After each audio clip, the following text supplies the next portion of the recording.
Okay, y'all. Hey, y'all. Hey. I'm back with another video. This video it's gonna be a mix. It's supposed to be for Heart and Houston, Heart and Hustle Houston. But we're gonna start off with some hot topics. Because the hot topics was topping this week, right? Or at least today. Thank you. Hey Andre, thank you for stopping in. So first things first, okay. I think we've been with this Tamar and Funky Dineva saga for quite some time. Well, at least a week. And I think we all confused about what really happened to Tamar. However, Funky Dineva is pissed off. I don't know if it's no other way to put it. He is upset, and he took to his YT today and went live so he could address Tamar directly. Because according to him, Tamar was not responding to any of his calls and texts, and she was not directly, responding to what he was asking her. So he decided to take to live and let everybody else in on how he was feeling. So let's just take a listen. Let's just take a listen at what Mr. Funky Dineva had to say. Okay.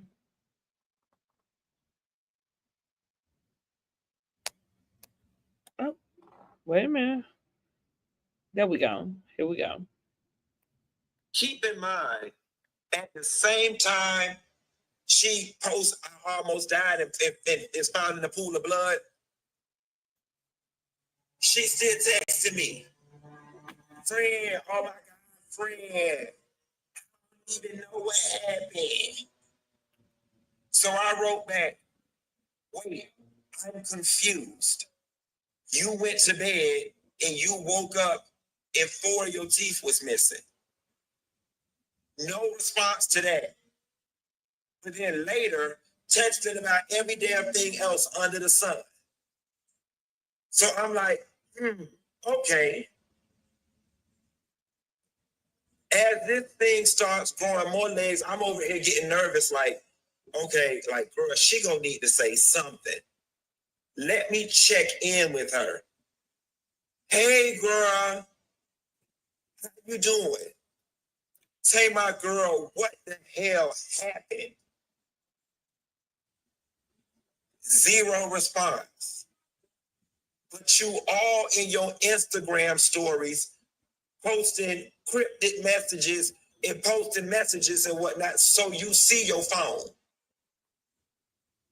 And just like every other adult and every other entertainer and every other person that got a project coming out, you're glued to the blogs.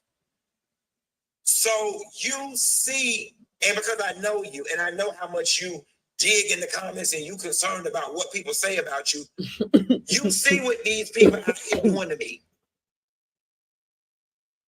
You see what these people out here doing to me. And you just ain't gonna say nothing. Now you're not even responding to me. At a minimum, had you would have wrote, friend, I'm fine. Just let it ride. We'll talk later. I'd have been fine with it. Let me just be in on it. You were willing to just sit back and let me be collateral damage and all of this? Even if you didn't want to say nothing publicly, you could have said something privately. Like, damn, friend, you caught up. The whole while I'm being accused of not being a friend to you. Now. All right, y'all. So that's what Funky Dineva had to say. Okay, let's give him a hand clap, okay? I'm learning how to use my special effects. So look, this is what I want to know. Did Funky Dineva even have a reason to have something to say today? Now let's go through the chain of events. Okay. Funky Dineva's birthday happened. There are some photos with Funky and Tamar on a Saturday. by Monday or Tuesday, Tamar is posting a cryptic Instagram message that says that um, she found herself, or her friend found her in a pool of blood, and she fractured her nose and she got 4 teeth missing. And Funky Dineva took to his YouTube live and addressed the situation. I'm not sure why he felt the need, outside of, they posted the picture on Saturday. She posted something happened to her. And I think the most likely thing that people does or would do, hey, one brown chick, honey, would be like to contact the person they know was with them.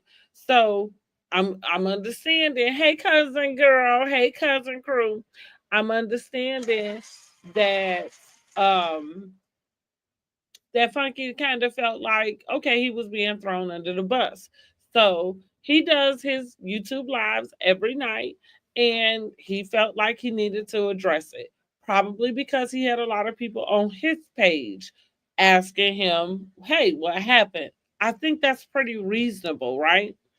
Um, and so that particular time, thank you so much for coming in and getting your heart me. Yes, one brown chick. I appreciate you showing up every time the light is on. We talking about some Funky Dineva, the Tamar situation, and of course, we're gonna get down to Miss Karen Huger and Heart and Hustle Houston. Okay. That is what's on the agenda for tonight. Okay. So with Tamar and Funky Dineva. So Funky Dineva took to, thank you so much for leveling up in my room. Yes, I appreciate you so much. Um, he took to his YouTube live on his night and he decided to address it, probably because he had a lot of comments on his own page. So when he decided to address it, he addressed it by referring to Tamar as that lady. I don't know what happened to that lady, he said. um, we went to the club. When we was done with the club, we all took a car, went back to the house. Everybody went up. I went to my car and went somewhere else and met Oliver Twist or whoever. That lady was what everybody ran on, right? And decided that because he was referring to her as that lady, then that may have indicated that there was some issue that happened. And so from that, he just kind of got a lot of backlash about it. Fast forward to us seeing some sort of preview. What do you call those things? Trailers. That's what you call it. Um, Fast forward to us seeing a trailer, and I'm not even sure if I'm clear on, like, what song is this for? What is the song even about? Because I saw a lot of stuff happening in the trailer. I don't know what she's about to sing about. I ain't sure what the trailer's supposed to be, but somehow you say, yes, I made a video about Tamar. Wait a minute. Yes, I made a video about girl Tamar and Mendices. You made a video, girl. I'm gonna have to get you up on the panel so you can tell me about it. Wait a minute, hold on. Cause hold the phone, cause that's what I'm saying. I ain't sure. I'm not sure. What is it? What is the video supposed to even be about? What is the song even supposed to be about? Because I'm like, is the song about somebody cheating on their wife and ending up with somebody else and finding out they in love?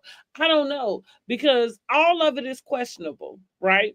Clearly, Tamar is still recovering from whatever took place with her and them 4 teeth missing.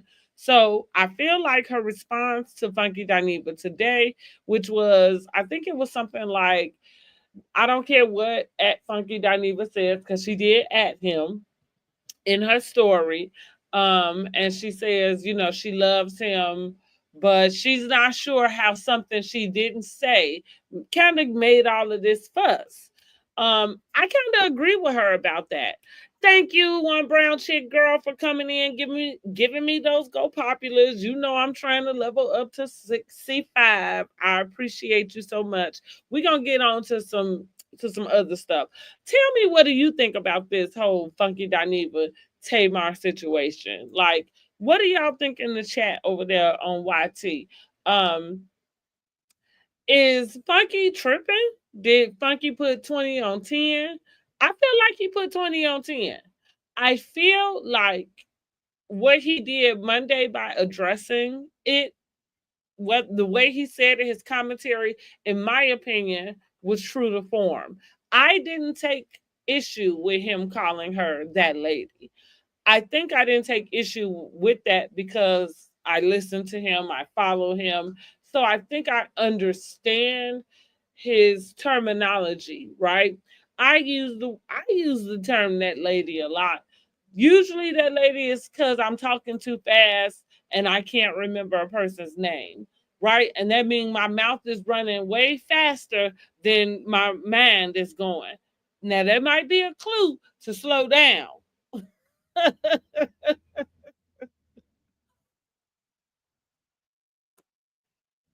What one brown chick say? She say, "Girl, I'm glad it's for a song, and she ain't over here messing with Yandy husband." I'm saying, but listen, is it or is it not? Because that's the point too. How the hell did Indecisies end up in this trailer?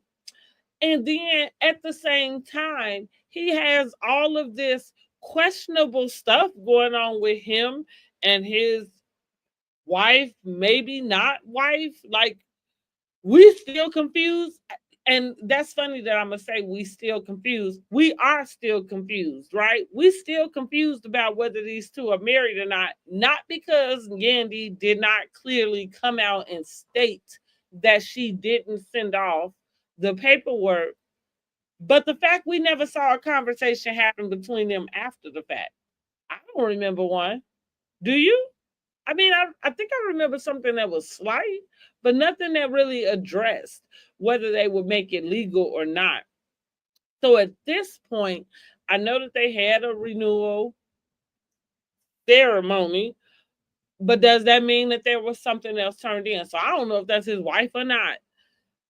You say, let me see what you say, cause how they meet. Right, girl, I would definitely be keeping my eye out. Okay, right. So I'm just trying to figure out, like, what is this going on? But I do think that Tamar probably released this trailer, video, whatever it is. Um, I think that she did release it probably to take some heat off of some of the rumors that was coming out about seeing them hugged up in the club. And she really wants to try to separate herself from whatever it is that Mendices and Yandy got going on. Like, I think that was it. So, with that being said, Funky Dineva probably picked up on the fact that she's saving herself from one thing, but not saving herself from another, which is letting him take the fall. Um, and I think that's where I think that's where let me share this live out, y'all.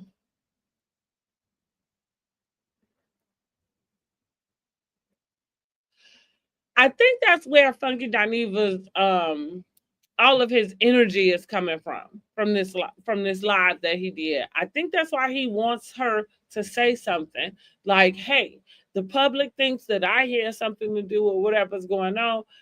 I guess them falling out at this point really doesn't help that, right? But it would be nice for her to come in and kind of just say, like, "Thank you so much, Peace Be Still, for coming in and grabbing your heart, me." It would be nice for her to come in and just say, like, "Hey, he didn't have anything to do with what happened," unless she don't know, unless she's trying to figure it out herself. But what I do know, because all I left that live with was trying to figure out, did something happen to Tamar or not? Because all of the other little stuff, I'm really not interested in.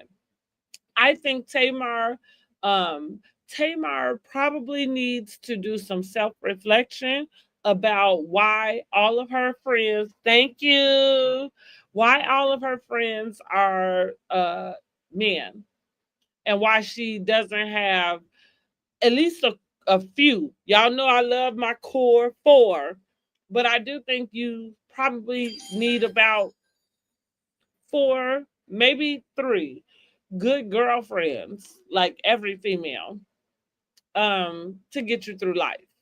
And it seems that Tamar is lacking that. Even though she has her sisters, we already know that that situation is what it is. So it's not like the sisters make up in place of said three or four friends. Um, so for me, that's kind of my protective mode would say Tamar really needed she really needed a girlfriend in that moment, in those moments.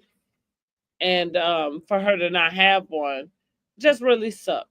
And I don't think that Funky responded in a way that was very caring. He responded in a way like he was on his live. It was commentary, and that's what it is. I feel like Funky finds himself in the same position Dr. Heavenly finds herself in, which is um, you can't be friends with the people you're reporting on. Thank you, girl. Thank you for the tiny, tiny flow. I appreciate it. But you can't be friends with the people that you may have to report a story on because that's going to require you to be real and honest about it. And that might not work in your friend groups, right? It just might not because your friend ain't going to sit around and listen to you talk crap about her on YouTube. Like, it's not going to happen unless whatever you're talking about doesn't matter. I would love to hear more. Who's right? Who's wrong? Whose side we on? Is it Tamar or is it Funky Dineva? Who's right? Who's wrong? Does Tamar owe Funky Dineva an apology, or should Funky Dineva just kind of chalk it up as a loss? I don't know, loss, circumstance, public figures, maybe it should be all of that. Yes, cousins, crew, you better go ahead and use those subscriber stickers. I love it. Thank you so much. You say you didn't hear Funky Dineva, didn't see the video. Okay, well, Funky Dineva did a 24-minute, or it might have been longer than that. It might have been closer to 30 minutes. A video earlier. I can play the clip again. You didn't hear the clip I played a little bit earlier? And it's just a small little clip. And what he was doing was just really describing his play of events. Okay, let me run it back, y'all. Let me run it back. Give me a second. Let me go and pull it up. I'm gonna run it back. This clip, like I said, is just a small snippet of his entire 30-minute live. The 30-minute live basically was what he came on there for, and then he gets into some of the story without telling her business. Okay, here we go. At the same time, she posts, "I almost died and is found in a pool of blood." She still texting me, "Friend, oh my God, friend, I don't even know what happened." So I wrote. So this is him saying when she texts him to ask him for Dr. Heavenly's video or Dr. Heavenly's number, he texts back like, "What happened?" Like any person would do, right? So Tamar and Funky went out, right? Tamar and Funky Dineva went out for dinner for his birthday. Hey Nova girl, I'm so glad you came on in. Hey. Um, and the next day, you say, "I thought that was, oh girl, that this is," yes, girl, this is like a week and a half ago. Thank you so much for the heart me. Yeah, this is like a week ago. Funky's birthday. So they went out for Funky's birthday. They I'm gonna turn my camera on over on this side. I like to sometimes have it off, but we'll see. Oh, there we go. Yeah. So they went out for all intents and purposes, had a great time. Um, and she posts a Instagram story that her friend found her in a pool of blood. She fractured her nose, 4 teeth are missing. It gets worse as the days go on. She's lost mobility. That's what she said in her own Instagram post. Okay, let me share with more than. Oh, thank you, Peace Be Still. Thank you. I appreciate you for the power share. Yes. Um, so that's the crux of it. Funky is mad because she comes out with this trailer. The trailer seems like it's explaining whatever the rumor has come out about seeing her and Mendices hugged up. But I feel like Funky is upset because she didn't address everybody attacking him about having something to do with her 4 teeth missing. Honey, that's what the people trying to say. Look, that's what the people was asking. Wait, let me pin this real quick. I know I be a pinning fool, but that's what the people was asking. Like maybe it was. Listen, Yandy don't look like she play, but Yandy don't look like she doing that either. I don't know. All I say for Tamar is I wish she had some good girlfriends around her. It seems like that's what she's missing in life. What'd you say? That's what it sounds like, ain't it? I'm saying that's what it sounds like. Maybe somebody did. Somebody did. I just want to know: is Funky like? Is he putting 20 on 10 though? I kind of felt like he could stay out of this, especially if something really is medically wrong with her.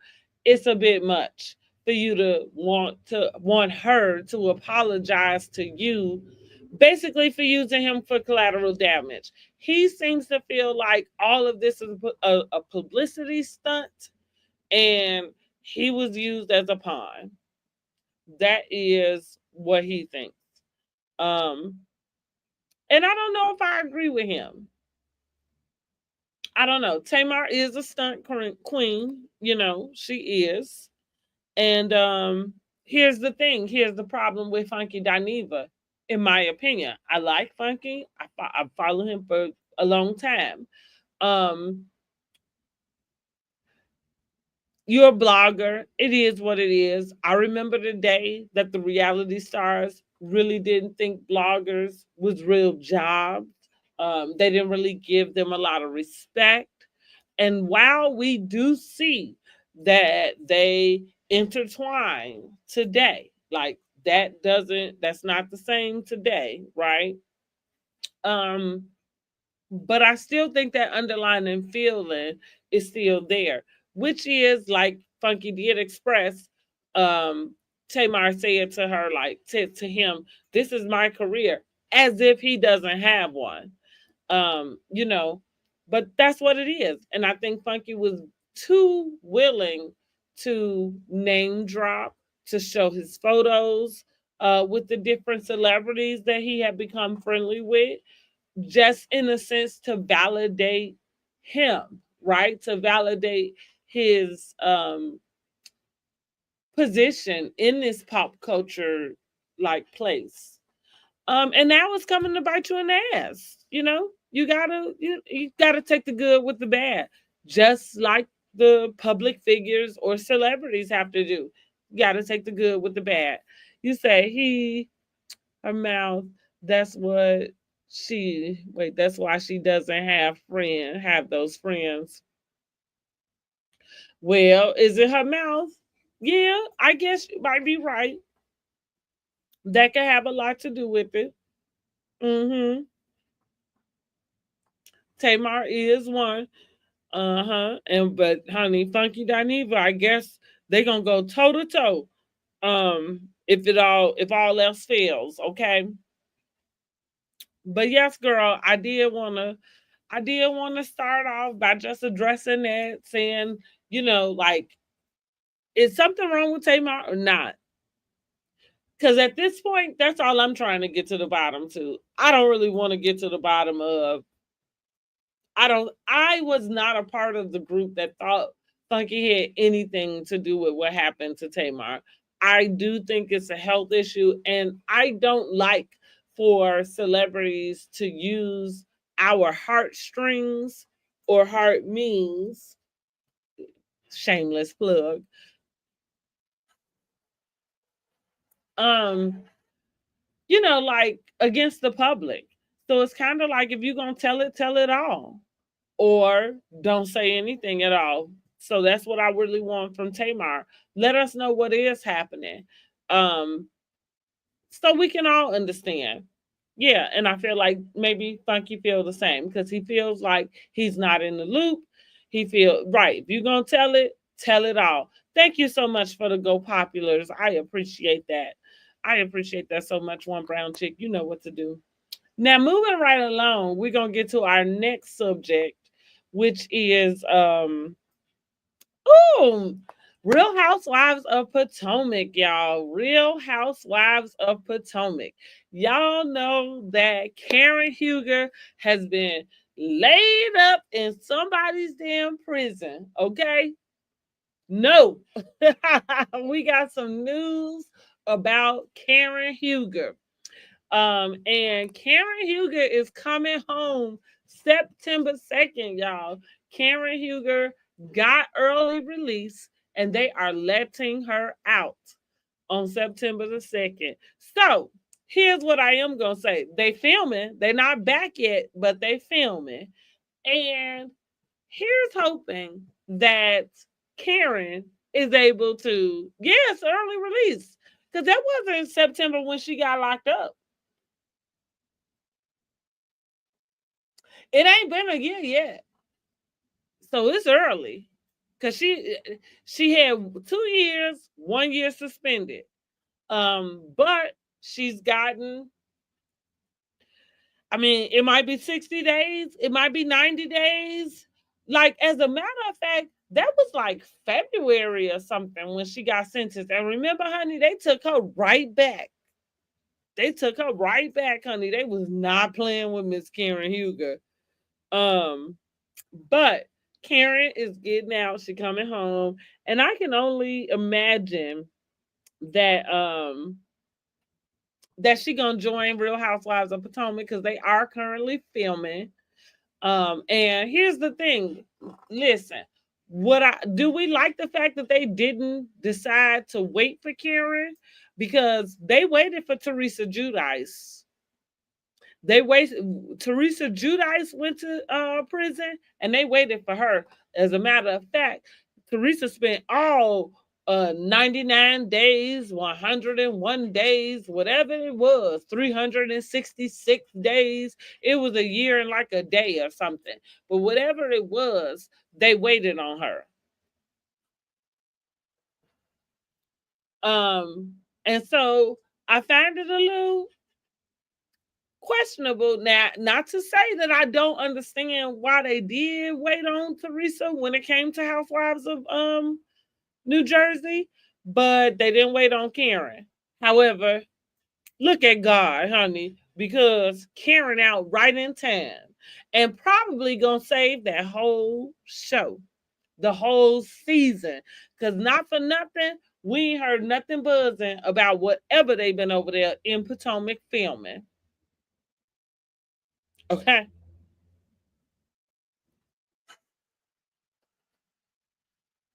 Look, she say, what these people, he said, not early release, what these people go to jail for. So Karen Huger, honey, went to jail for a DUI.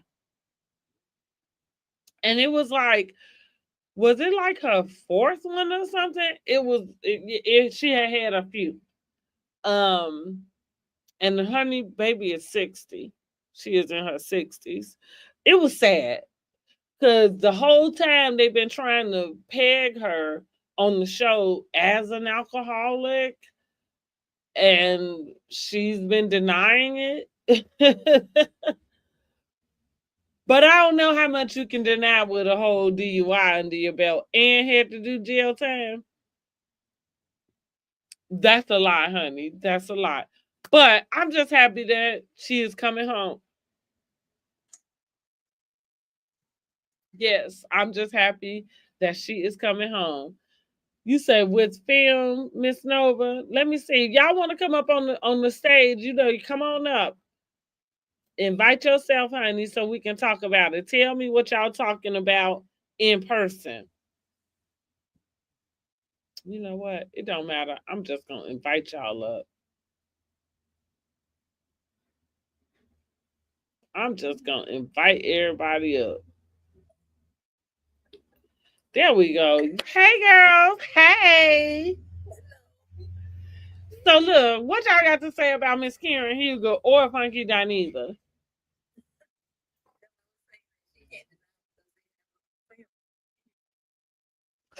Oh yeah, the video. Right? I forgot about that. That like that literally solidified her. Like, cause she was going around talking about some. Well, wait for the wait for the verdict to be out.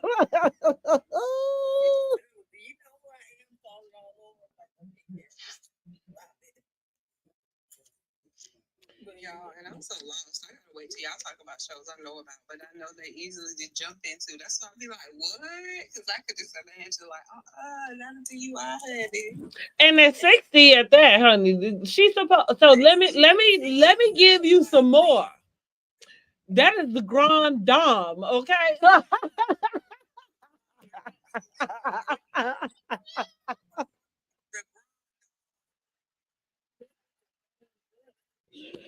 Wait, let me give you more about that, honey, because that ain't even it. Like it's all of that all put together, right? That just make it kind of oh girl. And like I said, it wasn't even the first. It was like the third or fourth or something. Like she had a few. And she been picked accused as a cheater too. Honey. Which listen, I'm okay. The whole thing with her and Ray and whether she got her a man on the side, as old as Ray is, I'm gonna be the one to say it. She probably does have somebody on the side. She like 20 years younger than him. And even if she ain't getting it in to the effect, we know he ain't getting much of anything in. That's all I'm saying.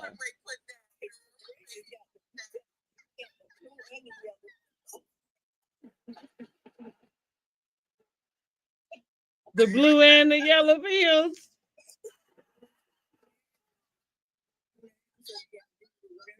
The one go up and one go down, or what happened? She knew he was 20 years older than her. She married to get some money, so now you got to live with whatever the consequences are. And I'm thinking that he probably feels like he got to live with it too, which I think that's more of an arrangement and an agreement. That's too much. It is to me too. I'm not saying. Well, you know, you've been talking about blue eyes for a long time, baby. Yeah. You never appeared yet. Nobody got the receipts though. Well, they claim Blue Eyes was in the car when that happened, honey. Exactly. Yeah, well, he was not on film, so was he just? Because I'm sure if he was, they would have filmed it. Well, he got the hell out of Dodge, is what everybody.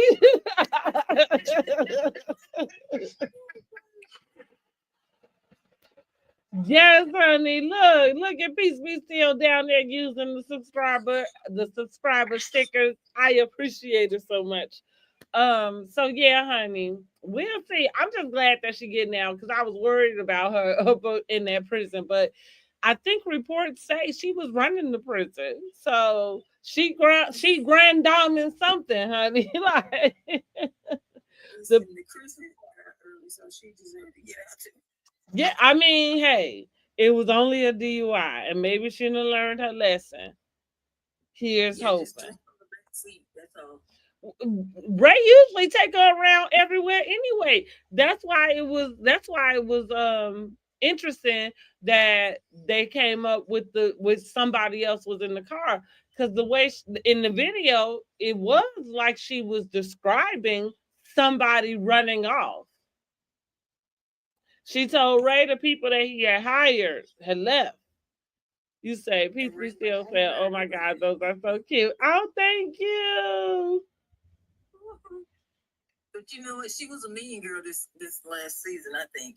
She ain't had no business being. But this is what I'm gonna love about Karen coming back. And like I said, they are filming. They're not wrapped up. She could come back. We haven't heard anything that solidifies whether they wouldn't have her back or not. You know what I mean? So I imagine that they are. The camera's gonna be there. But this is what I'm okay with. Cause she needed her butt whooped about that last season. Cause when that video came out, I thought to myself, like, girl, you had no business treating them girls the way you did, knowing this was under your belt. You know what I mean? Like this was what's about to come out. But after you done did your time, you done been you done served, you done been convicted. Now you can just hand it to them hoes.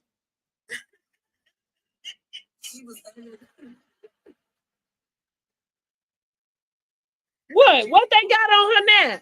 Like they been trying to flag her as a drunk the whole time she been on there. Now we all know. You know what I mean?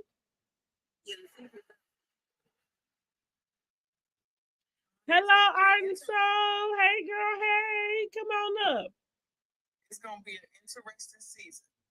It definitely will be, and they need it. They need it because, like I said, I know they filming, but ain't nothing. The biggest news that they had was Monique is coming in as a friend. I don't know whose friend, but yeah.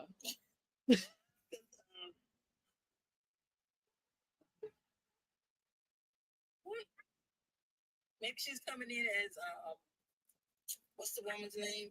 The one that Karen can't stand. Which one? Right. The older one.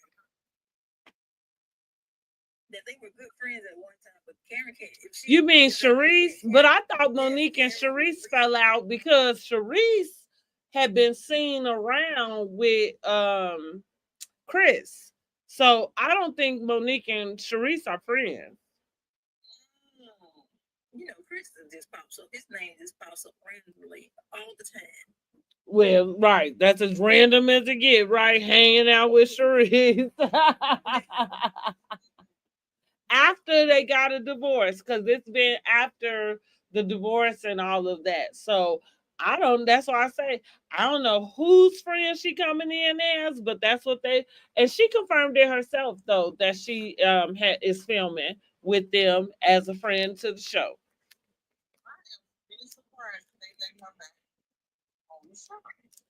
Yes. You know, I'm not surprised. I'm not surprised. You know why? Here's the thing. Like you now, and this so let me just give everybody a synopsis. I do watch a lot of TV. I watch a lot of reality TV. And reality TV is one of my favorite things to just really talk about and dissect. And it kind of is because I've been watching it for so long. You know what I mean? So, with that being said, this is why I'm not surprised. Bravo operates a certain way. Most of the time, even though they may not ask a housewife back, and we consider that being fired, you know what I mean? Like not being asked back.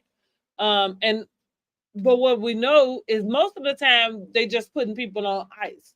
They're a company like everybody else. They are going like how Phaedra is there again. You know what I mean? They gonna go where the ratings gonna go, where the money gonna go. And I remember when Phaedra made her appearance on the Real Housewives of Dubai. I had told my cousin then this was still 2 years shy of her actually being on back on Real Housewives of Atlanta. But I said it. I said if they let her on there, it's only a matter of time before she about to be, you know what I'm saying, back on Housewives. Whatever their rhyme or reason is, I can't say that because it probably just boils down to the person. And the person who signs the contract and negotiates whatever, whatever your fees are. You the one that decide whether you going back or not. So what we have to say to Monique is, because it ain't that you surprised they let her back. I'm surprised she went back because you are the one that expressed all of this, animosity and discord for where you was at. And she thought it was gonna be better over there at Carlos' show. But Carlos, first of all, doesn't even have the same budget as Bravo. So if you thought whatever Bravo was letting slide was something, you got to know that Carlos is about to let it all slide because he needs the ratings more than anything, right? Right. But I'm surprised that Giselle now. Well, maybe that's why she wasn't on there for so long. But Giselle don't have nothing to do with the hiring and firing of the housewives. I know that, but you know how when Frazier did what she did, Candy said she wasn't gonna film with her. She wasn't on the show. But here's the thing: Candy had the leverage. What you say, Nova? And now that Candy left, she's back. Exactly. So Candy was not going to film with her because Candy has more, I'm not star power. She just has more clout than Phaedra. But then, as Phaedra had before, during that time in the show. Yeah. But that's the reason why they would listen to her as well. Now let's think about it logically, and even as a business person, them last 2 seasons of Real Housewives of Atlanta, Candy was included on them, and I feel like they probably put the show on her back, for lack of better words, just because there was no other housewife outside of Kenya that had the type of publicity, the public, public following. That's what I want to say that Candy had. So I like that we do bring up that Candy had a boundary with the network that said I won't film with her, and so we took that as that's the reason why they won't ask Phaedra back, and not look at it as far as what is it that Candy was going to be able to bring in. And so once Candy could not produce, because one thing about Candy, this is like Candy probably played the housewife game perfectly to a T. She could probably write a housewife how to, which like how to script for anybody who want to be a housewife, like what to do, what you should do, how to do it, as far as how to maximize being on that show. But one thing about Candy, in my opinion, she was not really the main star of that show ever. She just happened to be a star that was a part of the show. Um, but she didn't really have a lot going on, and I think that was evident those last 2 seasons. This 14 and 13, it was like evident that she didn't have the gumption. So here's what the network decided: okay, you can go, and we gonna take Phaedra. Like, and I do think that it was Candy, but I think that Candy was put in a position where those were her options. You can stay or you can go, but this is what's happening. You know what I'm saying? So I'm saying that to say, even Candy don't run nothing over there at NBC Bravo. Of course, because Candy She has multiple ventures, so Candy is not like she dependent on the Housewives show. And see, And that's none of them should be because they've been there long enough not to be dependent on it. But she didn't come in dependent on the Housewives. Yeah. and that's to me, that's key in any in that aspect.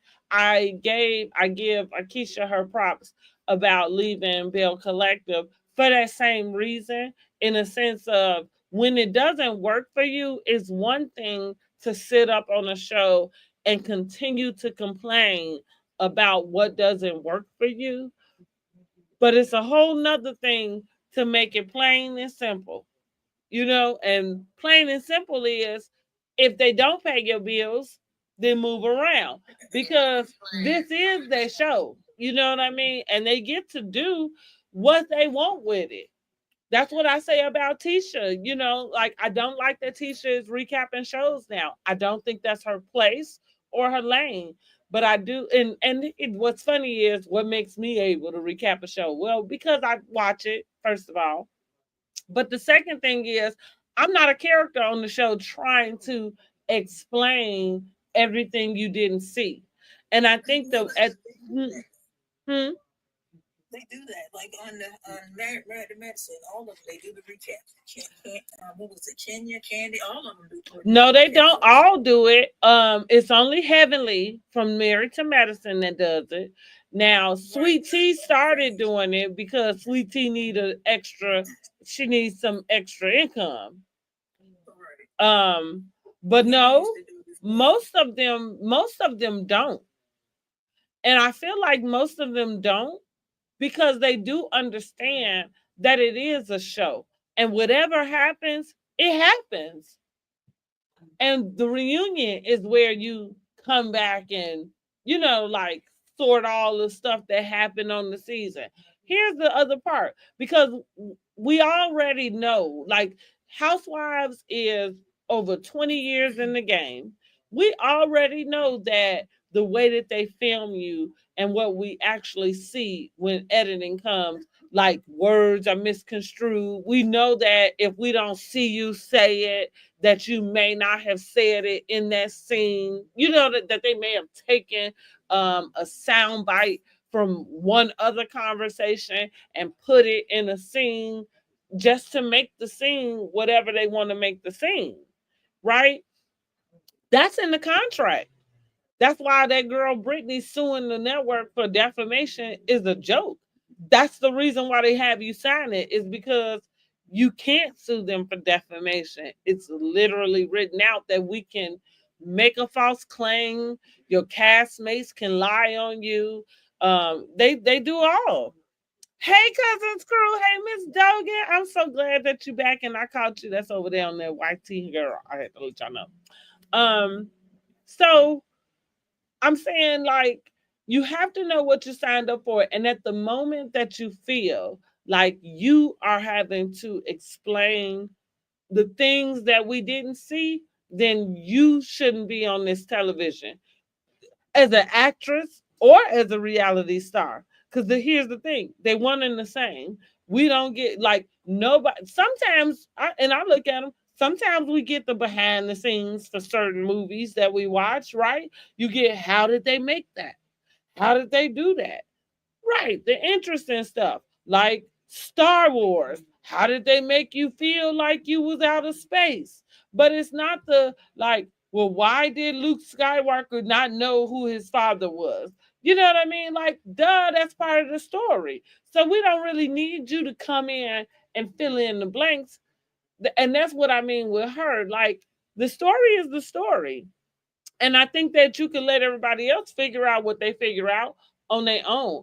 But at the moment that you spend so much time in the comments defending what everybody is watching,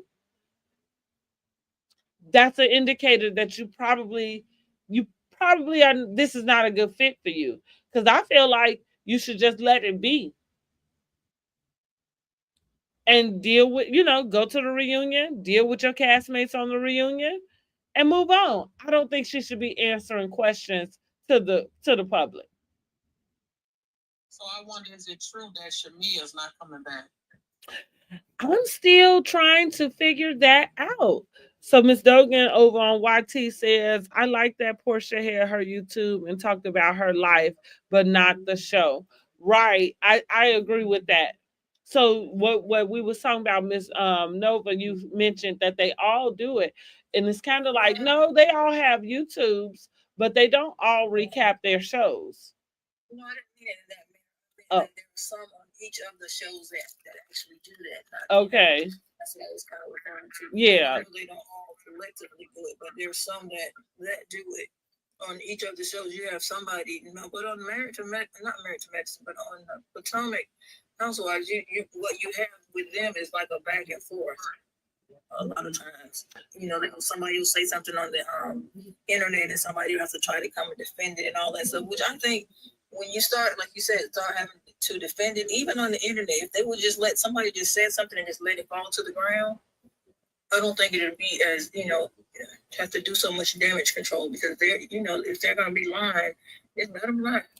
Yeah, in the words of Carlos King, like the comment section is for everybody in the comments. Like it's not for you, it's for the public to have their back and forth, their discussion. You know what I mean? Like all of that. And yeah, they can turn things into whatever they want to, but that's the part. This is entertainment. Like, and I think maybe that's the problem with when you say reality TV. I feel like even for that type of reality star, Love and Marriage Huntsville, Real Housewives, you can't think you on a reality show unless you own like a Big Brother. But even like a Big Brother can turn, they can shift whatever, because they only have so much time to show whatever they're gonna show. You know what I'm saying? So even though they filming you for 24 hours a day, it doesn't mean that what you think is going to get shown is going to get shown, or it's going to get shown in the order that it happened. Mm-hmm. And I think that's more so what trip people up is they feel like they have to explain, like, well, I didn't say that here, like I said that, whatever, responding to something else. And so they get tripped up with that. Now, Dr. Heavenly's live is a little bit different because Dr. Heavenly does do the recaps, and she used her recaps to, go in on her home cast, which is a problem because you need to come back and film with these people, like. Maybe has she not stopped now that she's trying to run for some type of political office? Well, we'll have to see when the new season come up. Because as far as last season, no, she had not stopped. Every year she get on there and apologize for the lies for what she did and do it again. That's right. That's right. Like at some point, you just have to stop doing it because the apologies are falling on their ears by now. And that's the thing with Funky. It's like, Funky, you're not going to be able to be, I mean, you could be acquaintances with these people, but to call them friend, that's a bit much, because there are certain things that your job requires you to do that a friend wouldn't do. And that's where Dr. Heavenly be finding herself in trouble at. She said, "Child, I went on and Forgive and Forget talk show, and the producer still flipped the script." Oh, Miss Dogan, you been on Forgive and Forget? Shut up. But see, that's what I'm saying. She said they still flip the script on her. But because when you get on TV, it's about entertainment. So they're gonna flip something. I mean, unless you come on like a Jocelyn Hernandez, I'm almost certain that she's probably the only person they ain't had to flip a damn thing on.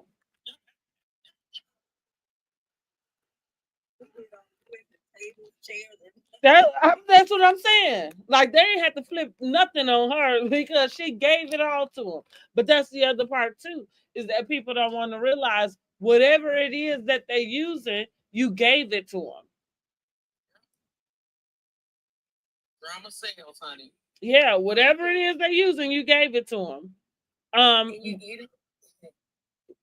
ahead. I was gonna say that I'm interested in the housewives that Cherie doesn't come back, because her and old boy had some dealings, right? Oh, Martell. No. On Housewives on what's Angela's husband? Oh, Charles Oakley. Yeah, he did say they had dated. Right, right. He said they were going to Dubai, they were doing all this, and then Angela like, well, I feel like that wasn't nothing though, because this is the thing with even with that happened with her and Phaedra. You know, like kind of anybody trying to insinuate. Clearly, she has had to deal with some infidelity in her relationship. Yeah, but like Phaedra say, well, I didn't know he was married, and it was like, well, you already said whenever you knew him was over 10 years ago. Excuse me, over 10 years ago. The lady only been married to the man about 10 years. You know what I mean? So, and that man is what in his 60s or something. you know what, they were, they spent time apart, so was that before?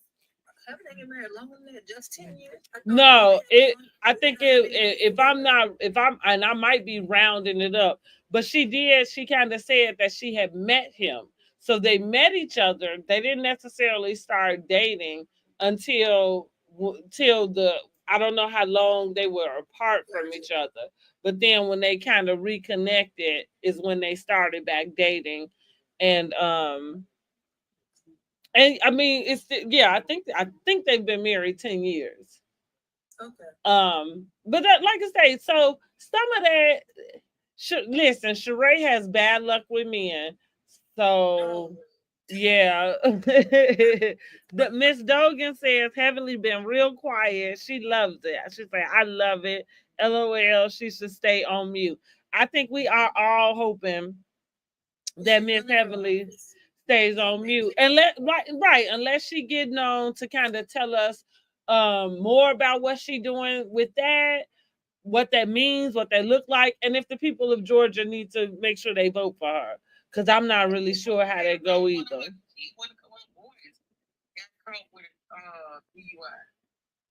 Yes, that was I don't remember which one. Damon Jr. Right, Damon Jr. Because I think when that had released, they was trying to say it might have been the dad. You know, my only thing with that is they housewives, and I don't like the kids are the kids. You know what I'm saying? Like he's not a part of the show. So what happened with him, I don't think should have been a part of the show. But what I think it's important to is them kind of always having something to say about Heavenly not being transparent and not bringing up what's going on in her house. And so for them to kind of keep that under wraps the way they did, because that's what she came back and she said, well, Damon told me, you know, like he had called Damon and Damon took care of it. And listen, as he should, she used that to be, you know, like to show the example of having that type of husband. Um, but it wasn't very like forthcoming about just admitting to the public that you hear something. Yeah, I get it about the sons or whatever, but Cecil and they have them boys on the all the time. Not that they don't have them on, but I do just think, yeah, like whatever does happen to them, it's kind of off limits. You know what I mean? Because well, they're adults too. My thing is, though, how are you going to separate that and you're not? Because anytime somebody's kid does something, it's all in the news. Well, only if you know. Right. So a lot of times that's why somebody had to go dig that information up about Damon Jr. That wasn't on ABC or CNN. Sometimes it's not going to be like that, but it's still going to be known that it happened. Because sometimes when things happen with other kids, like Nini's son, no, you didn't hear about it on the news, but they did bring it up on the show. Exactly. That's part of being on a reality TV show. And nobody's off limits. You may say that, but they're not. Yeah. Wait, you say not even the kids, huh? But I think nobody's off limits. Right? But don't you think it's a low blow? As like if we are all on a reality show And if I go and find out whatever happened to your son and come and bring it to you, so that's what I mean. I think that it's just deplorable from the person who did it, the person who reported it. Because at the end of the day, now, like I said, it might does speak to her not being transparent, but I kind of got a question. What does transparent mean? Does that mean that kind of I brought that up on Monday's review of Love and Marriage Huntsville? Same with um Miss Nell, kind of pulling this transparent thing that she wants from Tisha. So Tisha finally breaks down with tears in her eyes, to kind of say, like, well, I've been dealing with this cheating rumor for so and so, and I'm tired of it. Now she didn't. Now what she did not do in that whole soliloquy was admit to you that her husband was cheating. Yet it seems to me that Nell felt satisfied. You know what I'm saying? Like with that from her. And I don't understand, why did you need that? Because I don't think you needed her to tell you that for you to know that. No, she wanted to be validated that it's what she wanted. She wanted to know that Tisha could be broken as well, and that's sad. Exactly. That's how people are, though. Yeah. That's all I'm saying. You have a vulnerable moment and tell them about it. Oh, that's good enough. Don't matter what it is, as long as you have it. But I feel like even in vulnerable moments, a person that has to realize, for somebody to be vulnerable with you, they have to trust you. Exactly. And so Nell hasn't presented herself that way. So even I think she trusted her because I just think Tisha wanted to get a point across to her. She did. I don't think Tisha trusted her. I really don't. I just think she wanted her to know that she has a human part of her as well, and she's been going through something in her life. And I just think she told her that so she could understand. But it's trust. I don't think Tisha trusts her. No, for sure she don't. Hey, Aaliyah, thanks for joining in. Well, but that was kind of like some of what I was seeing. It was like that's the reason why you keep trying to get her to say something to you about it, and she's not. But even what she did say to you, I didn't feel like she needed to admit that to you. I think you could have just gave her that without her having to say it. You know what I mean? Like, because I think even as a female, going back to now, you've been through your husband cheating on you. So you know what feelings come along with whether you think it's happening, all the way down to you finding out that it did. So from one woman to the next, I don't think I would be that interested in a woman having to admit to me that her husband he is cheating. He thinks, she think he cheating or anything. Unless only way I could see myself questioning or needing some other thing is that she's making it seem like something else. And I don't necessarily see Tisha that way. I think the way she make her marriage seem is what we all see. I think where it is. Right. Uh-oh, not to laugh. I needed to clap.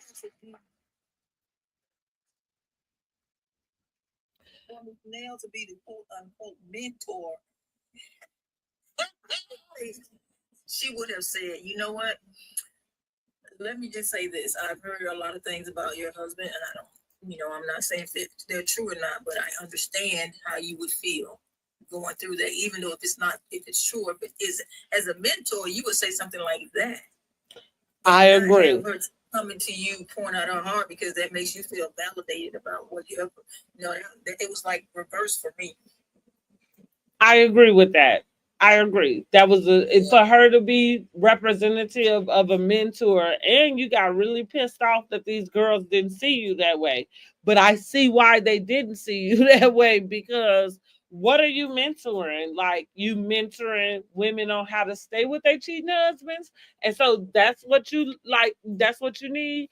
You say, "I'm gonna come back after." Okay, Aaliyah, girl, thank you for grabbing your heart, me.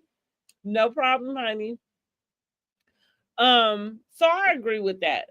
I'm gonna check in. Miss Dogan says Heavenly is a fraud. She would be a crooked politician. I don't know. I feel like Dr. Heavenly would be a good politician as long as she focused on what she needs to be focused on. Because I think that Dr. Heavenly is smart. I don't know. I like smart girls. You say I agree. I don't think they should bring up each other families or businesses that spouses, parents, kids. Okay. Now, if the public bring up your family, that's different. Well, I get right. If somebody bring up your family, you might have to defend them, and all bets are off. I can agree with that.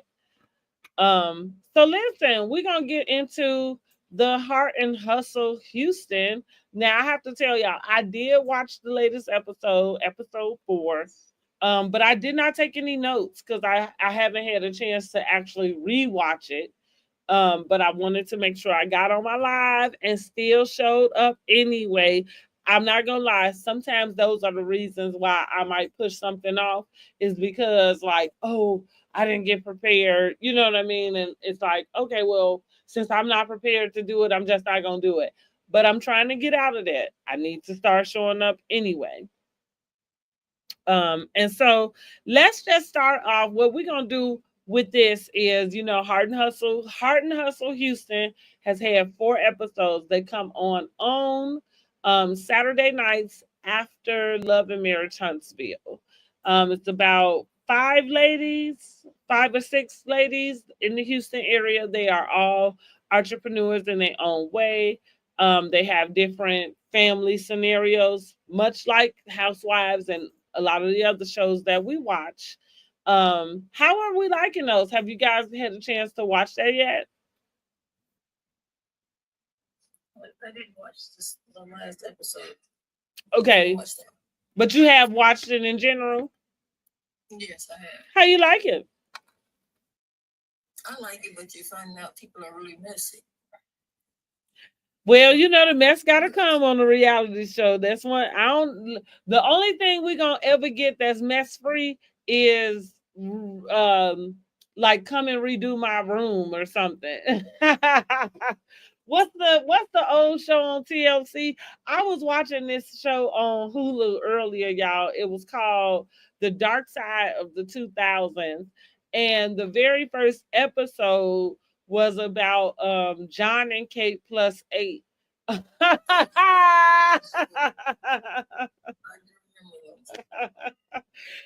A blast from the past, y'all. Listen. And when they started to talk about them, of course they had to talk about like how they ended up on reality TV. But they went through all, like, how they got on TLC was like all the other shows that TLC had been running.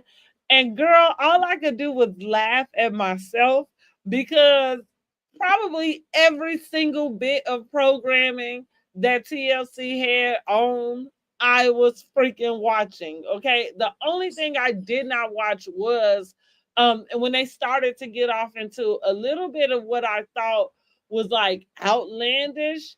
But like I remember the little family that they had. I watched them today, but I did not start off watching them.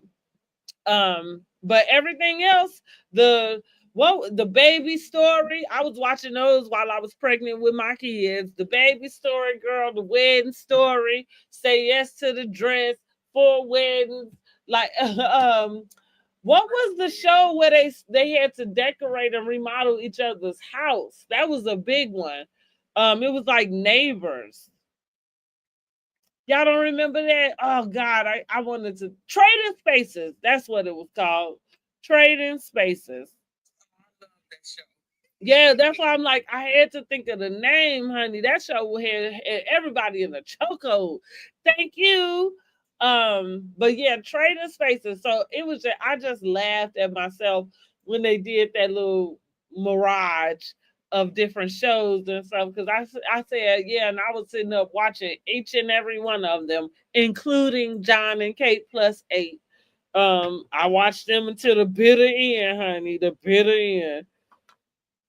But anyway, So back to the Hard and Hustle Houston. My point with that is, unless it's something like a trading spaces, and even they had their little bits of drama, because I feel like it might have been here and there. A couple people didn't like their house or didn't like what was decorated. So Miss Dogan says for Hard and Hustle Houston, it's starting slow, but I'm getting there. So that's what look, that's funny because that's what she's saying. It's kind of like, okay, but now the drama is coming. That's look, she said drama free. I gotta get their names, but she's the publicist. I thought she was gonna. She is bringing all the mess. which one is the publicist? Because I'm with you. I got it. I know who Chloe is. Chloe is the lady who's dating a younger guy whose husband passed away all of a sudden after they got married. How sad, right? I don't like the man she's dating. You don't? No. You only saw him one time. Now, he was on this last episode, girl, and they was talking about her son, and he was just being so hard. Right. Made her cry, everything. I remember that. Right, because he was kind of saying, like she was babying her son, basically, in a nutshell. And like, when was she gonna, put her foot down with him?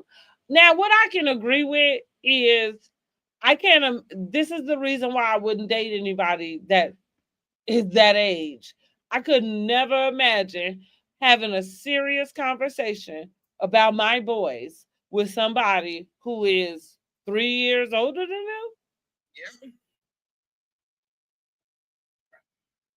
And I'm going to have a conversation with you about how I should be moving forward with them. Yeah, that's crazy. And I don't know. He overstepped the boundary. That's what that was. He definitely did. In both ways, though, because I feel like overstepping the boundary can be taken in any, like, so say if she was dating somebody who was her age, right? It still could, and that was his opinion, that still could be looked at as overstepping. Oh yeah, it still is. But at the same time, I might not think of it as overstepping as much as I might look at it as advice from somebody who old enough to give it. I still would think it's overstepping. You say it's just overstepping, period. It's a boundary you just don't, especially at that stage in the game, you just don't cross. Exactly. They only been dating for like, what, 4 months? That's true. What you say, like, honey, you done, okay, Miss Duncan says she loves Chloe. Okay. She's okay. I mean, I like their hustle. Honestly, I like all of their hustle. Yeah. But so Miss Dogan said, what if he's mature for his age? She give me a LOL because she know that he probably not. And then Tammy Robin husband always acted older to me. That's what she says about him.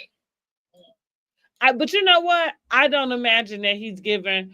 I imagine that he acts in the capacity in which Tammy allows him, especially where it comes to her adult children. I think that's another thing too. Like even me in the aspect of where I am with my having adult children.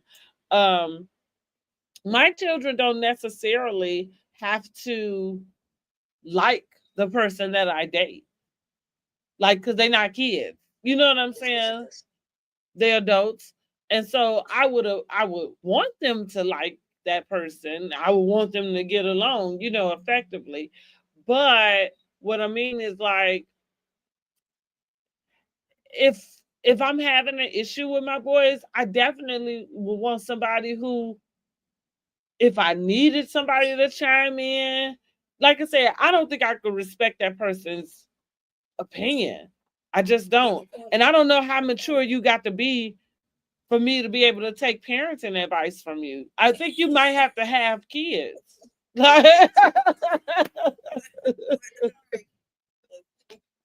forgot what I was going to say, but the point of the matter is, it's still he is the reason why the son is acting the way he is. Exactly. And you talk about he need to get out of the the stuff like, is you serious? That's what he want. He want to make room for him. That's what it seemed like to me. What is going on? Okay, she already gone offline. I don't know why it kept coming back like she was trying to come back in. That's funny. So Labrina. So Andre says he likes Labrina. Which one is Labrina? I know, right? We got to remember which one is which. Which one is Labrina? The single with the daughter. I got it wrote down somewhere. Or is, let me see. I know, right? Let me see. Where is my doggone notes? Like, where is my note? I hope it's in it. I'm thinking that's Labrina, the one with the daughter. I'm thinking. The one that went to counseling, is that the one you're talking about? Okay, the one that was finna get into it with the. Okay, we'll talk about that later. We'll talk about that. Well, the one that kept saying that she looks like she's 12 years old. Yeah. Okay, no, I think Labrina is the one with the ranch. With the ranch, with the husband, the horse. Yeah. Okay. She seems a stable one. Yeah, I like her. Yeah. Because the rest of them, I mean, nothing wrong with them, none of them, but it's just that you start seeing their character really develop. Yeah. Who they are. The And publicist. I think that's the one, thing. She keeps starting stuff. Trust. Now, which one is the publicist, Nova? She is the dark skinned heavyset one. Oh yeah, that's the one that's single. Yeah, the one that kept. Okay. And she kept bringing little bits and pieces. Like I heard that she said that you couldn't catch a man. Like that. Why would you keep saying that? Why would you not? Why would you bring that up? Okay, so that's Latoria, who you talking about. Okay. That's Latoria, the one who's single, but got a whole lot of The daughter. No, I think she don't have no kids. I don't think so. That's the publicist who we were talking about. Who, when they met, they went to the restaurant. So she was opening the restaurant. Okay, that's her. That's Latoria.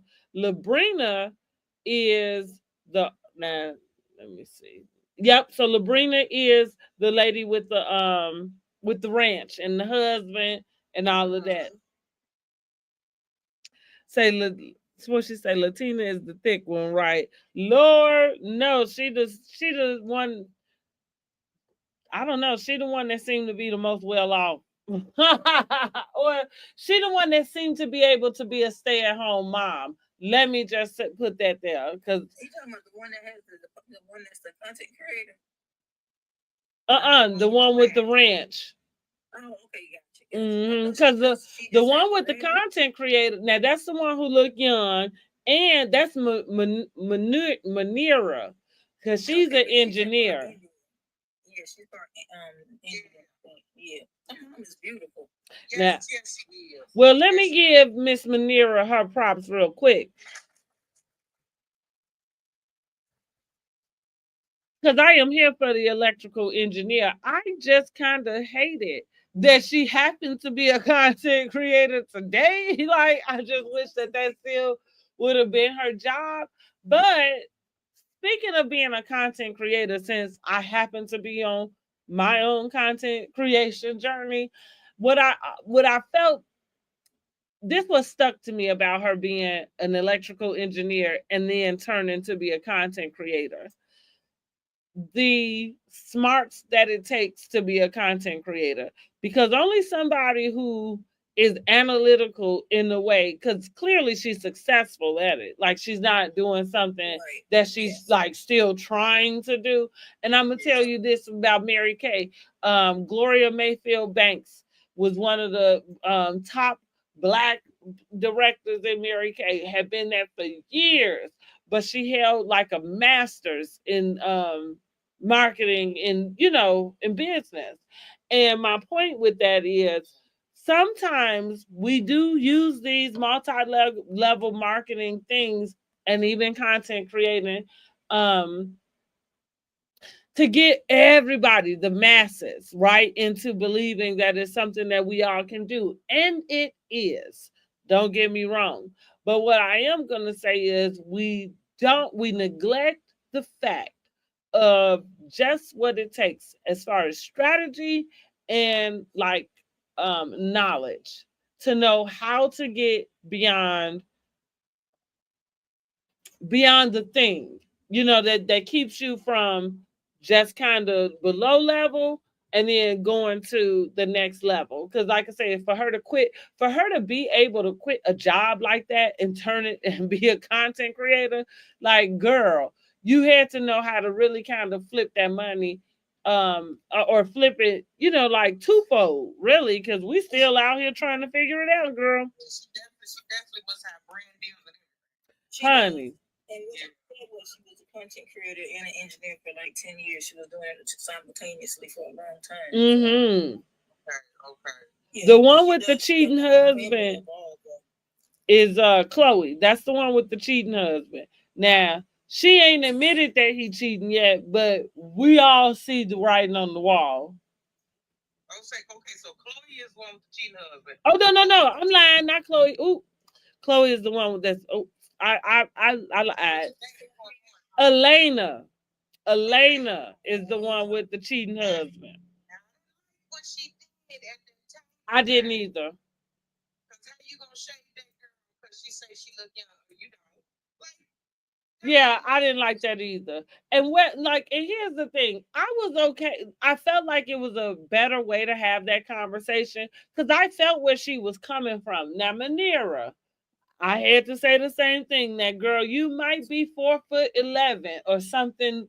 Like you might be walking around where if a field trip is going on, the teacher might think you part of the class. You know what I'm saying? But as soon as she look at you in your face, she will know that you're not a part of her class. Like, because for anything, you might just look like a little person, but you don't look like a child. I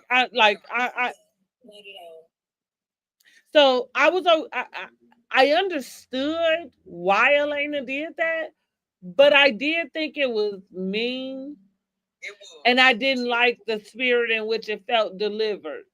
Now maybe that's some of that good editing. I'm just saying it could be because maybe it did come out at that time or whatever.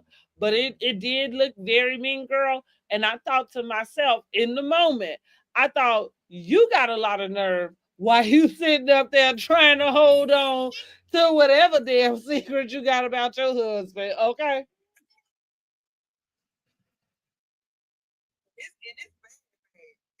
Whatever it is, it got to be because while you going through all the emotions on camera, you damn sure ain't trying to tell nobody. And they probably, you know what, I don't know, one of them knows something. Mm-hmm. And when it hit the fan, they're gonna burst open with it. You already know. Mm-hmm. For her to be having him sleep in a whole nother room, like it's something. And it definitely, like, that's what we done already pegged it out. That's your cheating husband. He cheated on you during y'all engagement, and he been cheating on you ever since. And now you about to come and let us all know, because I thought even from the first episode, that was the one thing I thought was interesting, that she kept trying to describe that they were separating all of their things. And I think I said it on the first review I did, which was, it sounds like they already are in the middle of a divorce. She just ain't told nobody else about it. That's what I'm getting from it. You think so? Yeah. Or at least you getting ready to, because in my opinion, if you were trying to stay with your husband, for you to start separating y'all businesses and things, I think that's a clear indication that you want a clean cut. Yeah. As clean as it can be, but I feel like for most people, not that I've been married in this situation, but from the reality TV shows that I have watched and the divorces that I have seen disintegrate.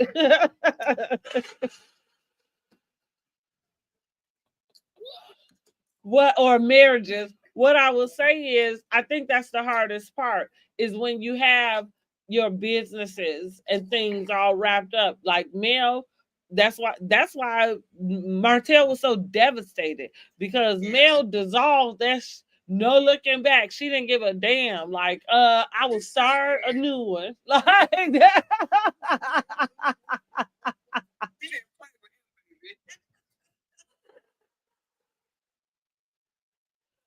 Baby, and he was devastated, honey. Like,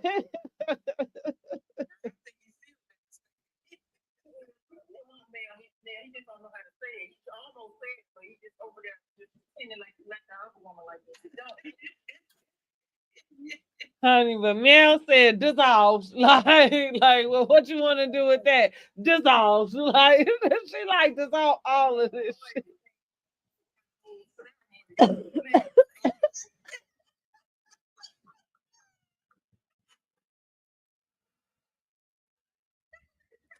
Oh, Ro. Okay, we gotta get to Ro, honey. So Ro, baby, listen. Now Ro is the only person, and forgive me if I'm wrong, but I'm just gonna put it out there. She the only person don't fit in. It seems like she trying to fit in, and it don't have nothing to do with what it has to do with is her position in life. Like I do think that she happens to be like a barmaid that's been like glorified. Like she doesn't give me. Give you the sophistication that they have. No, and she knows it. No, yeah, that's why she don't have it. Yeah, you know. She's not being judged. She just being her. She did some kids, and they. It's like they're on another standard. I hate to say that, you know. Because, you know, you have that, like, you have a group of friends. You have that one friend that may be the one that is not doing as well as all the rest. But you know, Well, babe, that's why they put on this show, though. Yeah, for some. Well, let me be the one to be a reminder because this should always go into somebody's head. So if Ro, if you are thinking that you are the weakest link, or let's say lowest on the totem pole, I'll give you two names. That's examples. I'm just saying, because you like you said, like just being the underdog in your own way can make you feel that way. You know what I mean? In according to who everybody else that you with and what they are bringing, even just to not necessarily to the table, but just to the show in a sense. And so because I don't think she has an issue with her self-esteem, but what I am gonna say is that doesn't mean that she can't come out way better than the rest of them.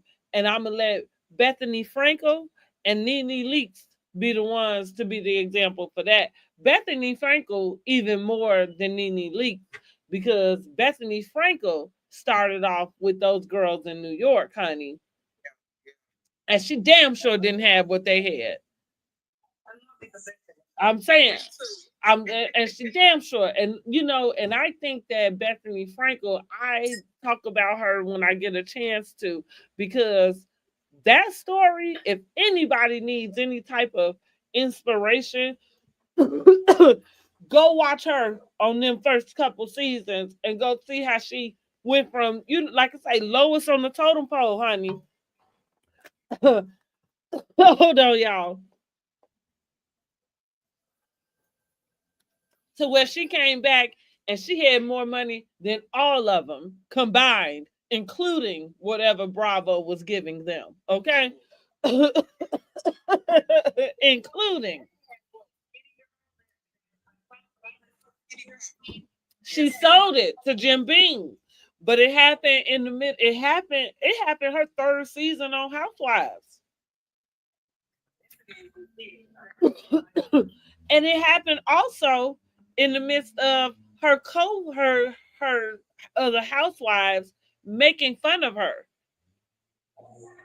They would make fun of, huh? It's like you said, I'm thinking that she's gonna come out on top because she got some things going on. Mm-hmm. Yeah, so even though I'm saying that she don't quite fit in and maybe she is a little unpolished and maybe they are gassing her job title up You know.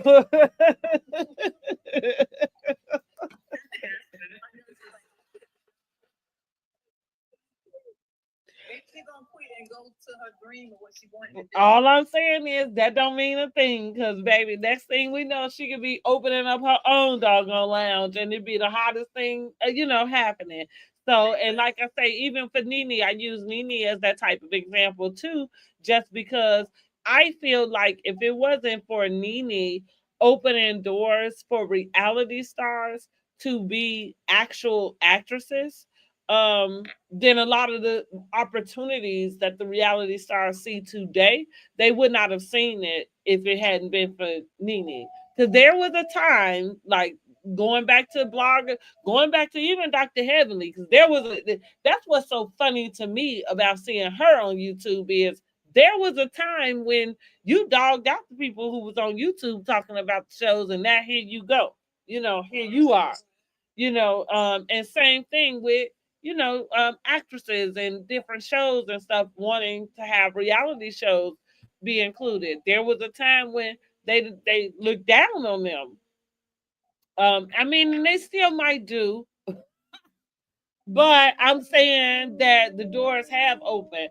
We'll use Broadway as an example.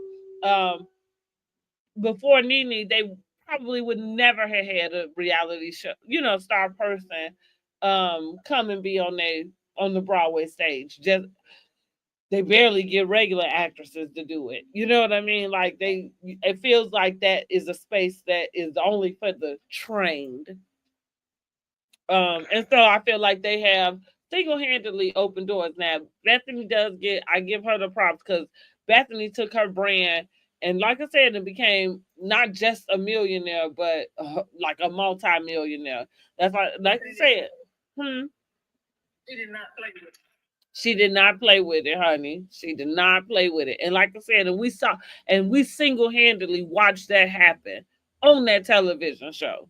And which goes back to why Candy had to do some of the things she did, because Bethany making that money that she did from the deal with Jim Beam caused Bravo to add a clause into their contracts that made it where if the housewives use their platform to promote their business, they get a percentage out of the business.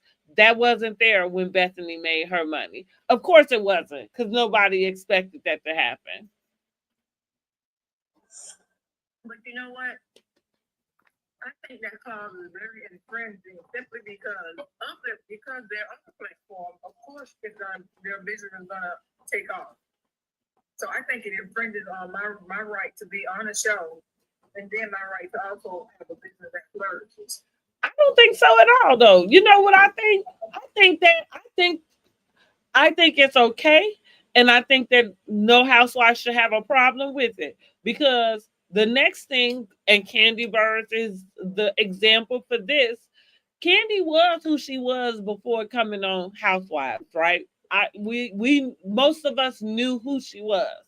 However, what Candy has become since being on Housewives is a whole nother story. And I do think that it was Housewives that got her there. And so we can't negate like the eyes. So same like Super Bowl. The Super Bowl don't pay nobody to come perform for them. Why? Because you getting like you better have your ducks in a row. You know what I'm saying? Because you about to get all of the publicity, all of the advertisement, the stuff that even if you had the money, you couldn't pay for. Um, so I think that's what it is about that particular platform. And you just have to be smart enough to be able to take advantage of it. Now, not thirsty enough, like what's old girl name that we never gonna hear from again? Brittany, right? Like how she tried to do that little uh, thing with her bare naked, and it was barely there. Like she just kind of threw something together. You know, that was a problem. But yeah, if you're gonna make some money off of it, I feel like Bravo should get some too.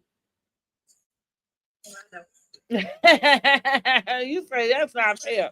They already get paid off of them being on the show anyway.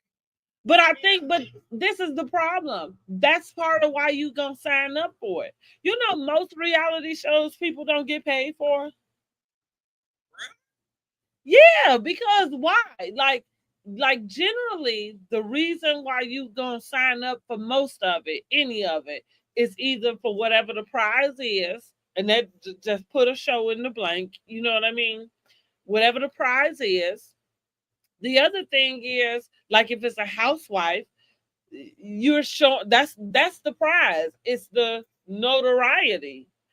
So housewives of Atlanta, most of them don't. The new housewives. Now I'm not talking about the ones that's been there. Like Portia came back and was able to get paid. You know what I'm saying?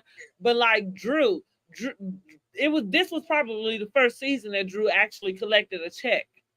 Oh wow. It's probably standard that they don't get the housewives don't get paid for about the first 3 seasons. And Angela actually confirmed it on her interview with Carlos King. Now that I'm thinking about it, she confirmed it by talking about the scene with Charles.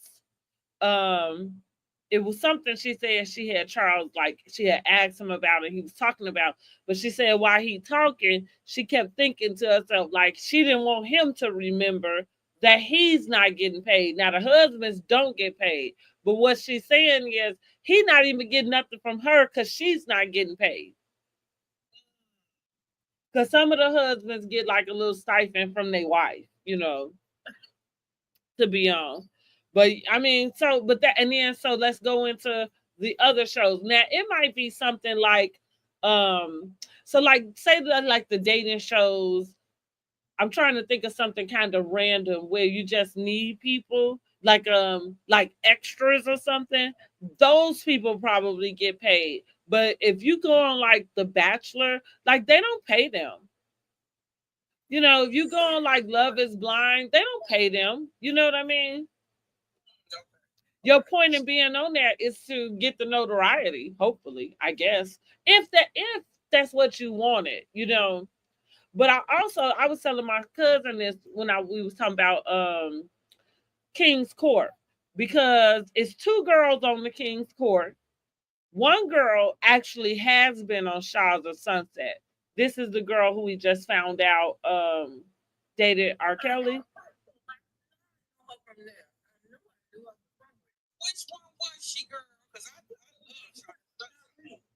The one not Tyree, one called it man Tyrese Tyson. No, she trying to figure out you talk right, the one who dating Tyson, who the matchmaker brought in. Oh, you talking about I'm the little girl, the one that's I thought it was the one that Tyson was dating. Well, Tyson is seeing her. Well, that's the one that they let go this week.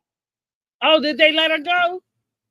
I know that I done blinked and forgot and didn't even see the last part because I know he brought her to the dinner.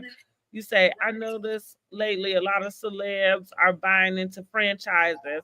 I'm like Nene, Candy, all of them better get with the program instead of trying to finance your own restaurant. Buy into a successful franchise.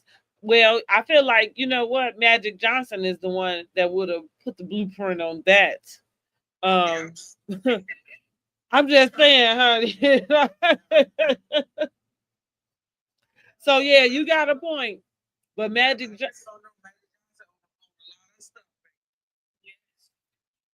Starbucks one of them? Okay, I just look because that's all we need to know. Ain't that it?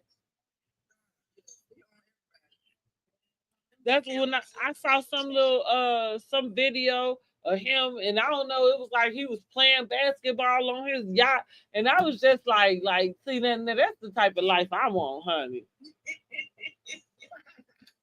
Good Lord, just had me on a yacht for months, honey. Just leave me out in the middle of the ocean and leave me alone. Leave me alone. Sarah, that's her name. Thank you, Miss Dogan. Sarah.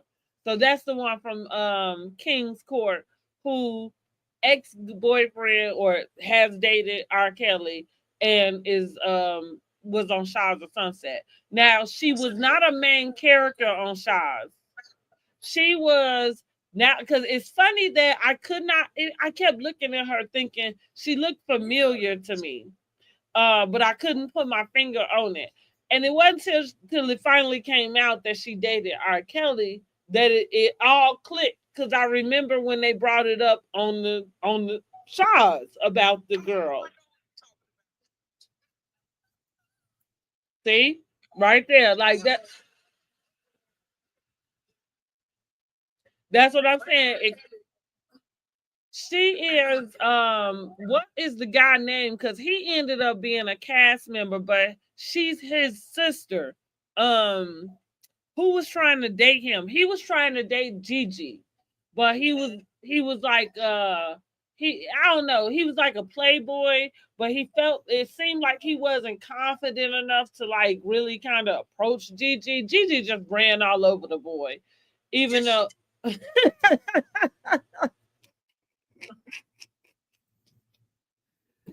just ran all over the boy. Even though he was nice enough, I can't remember his name though. Because, like I said, he ended up being a cast member. He came back the next year as an actual castmate. But that, but he asked for the marry her, right? No, but I don't feel like they actually dated. Yeah, I don't remember them actually dating. I know he was trying to get with her.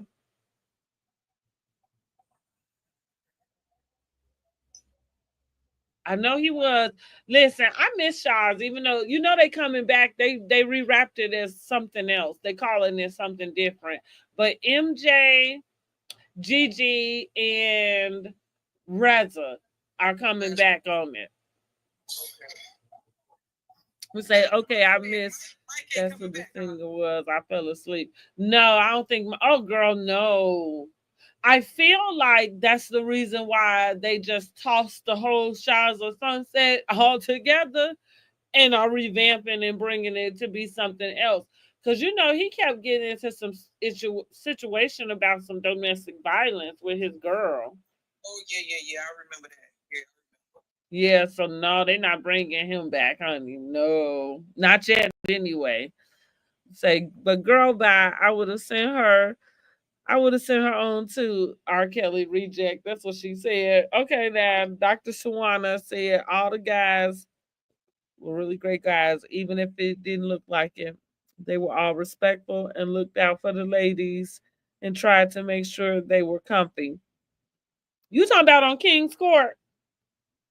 Because, well, maybe they did, but they still a bunch of chauvinist pigs.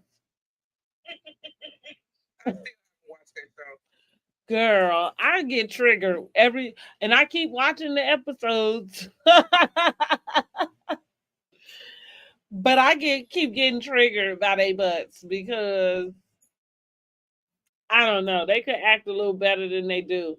And I keep trying to figure it out. Like maybe it is the climate that we're in where we are able to look at things in a different lens. I feel like there were a lot of things I always felt funny about, like The Biggest Loser, because I looked at that documentary too.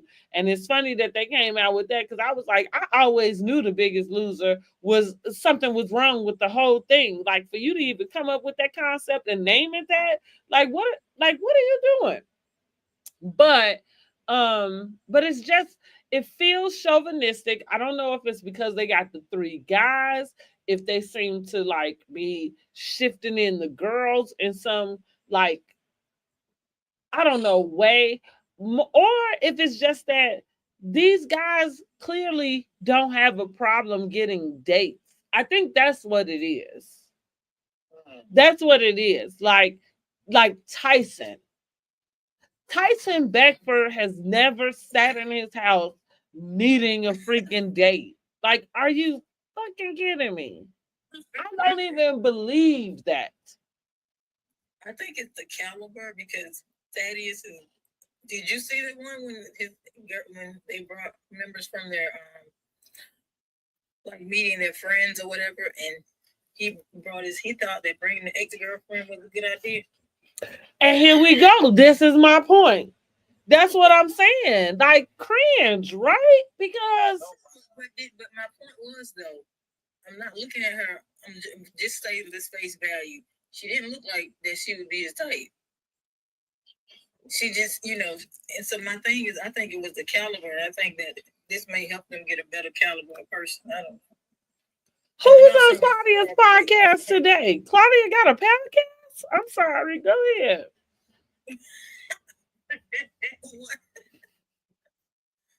Claudia Jordan. Yes, Claudia Jordan. Girl. She's always had something, but why? You know what? She has ruined Monday Night Lives for me because I used to love going into Carlos King's lives, and now she be on there every week, and I just have to stomach her now. But I'm just like, I don't like her.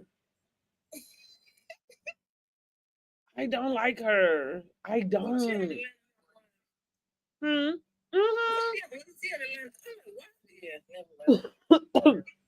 And thank God for season. What season? We had 6. So thank God for season 14 and 15, because before those 2 seasons existed, the season that she was on would go down in my book as the absolute worst season of Housewives. I mean, some pretty stellar seasons, some rough episodes, some rough seasons. Baby, that was the absolute worst for me. And the reason why I know it was the worst is because I can rewatch every season except for that one. When we get to season 7, I go right past it and go to 8. Go right past it. Like, I don't. Claudia is like nails on the chalkboard. And she's like a dog with a bone. Like, girl, she talks like to this very day. Because when was it? We are on season 16, now 17. So you figure season 7 was at least 8 years ago. We just gonna say that because it probably was closer to 10. But Claudia still got it out for Portia, like still to this very day. A lot of them got out for Portia. That's a shame. I just think that's I really think that's the reason. They won't let her live down her past, but that's like everybody, right? Right. What's her past though? Well, you know how she was when she first came on the show. They labeled her dumb. You know, when she was in talking about the Underground Railroad. Well, honey, listen. So we see who the real dummies are because she done came up and came. You know what I'm saying? Like dumb well, because she ran circles around all y'all. And she can always be a fan favorite, so they can let it go. And I like her too. Like, not for nothing, I like Portia too. She's a fan favorite for me too. She's a sweet girl. Like, I think so. Dumb or not. I thought it. She's still a little gullible talking about what's her soulmate. I'm like, girl, that was that lady's husband. Okay.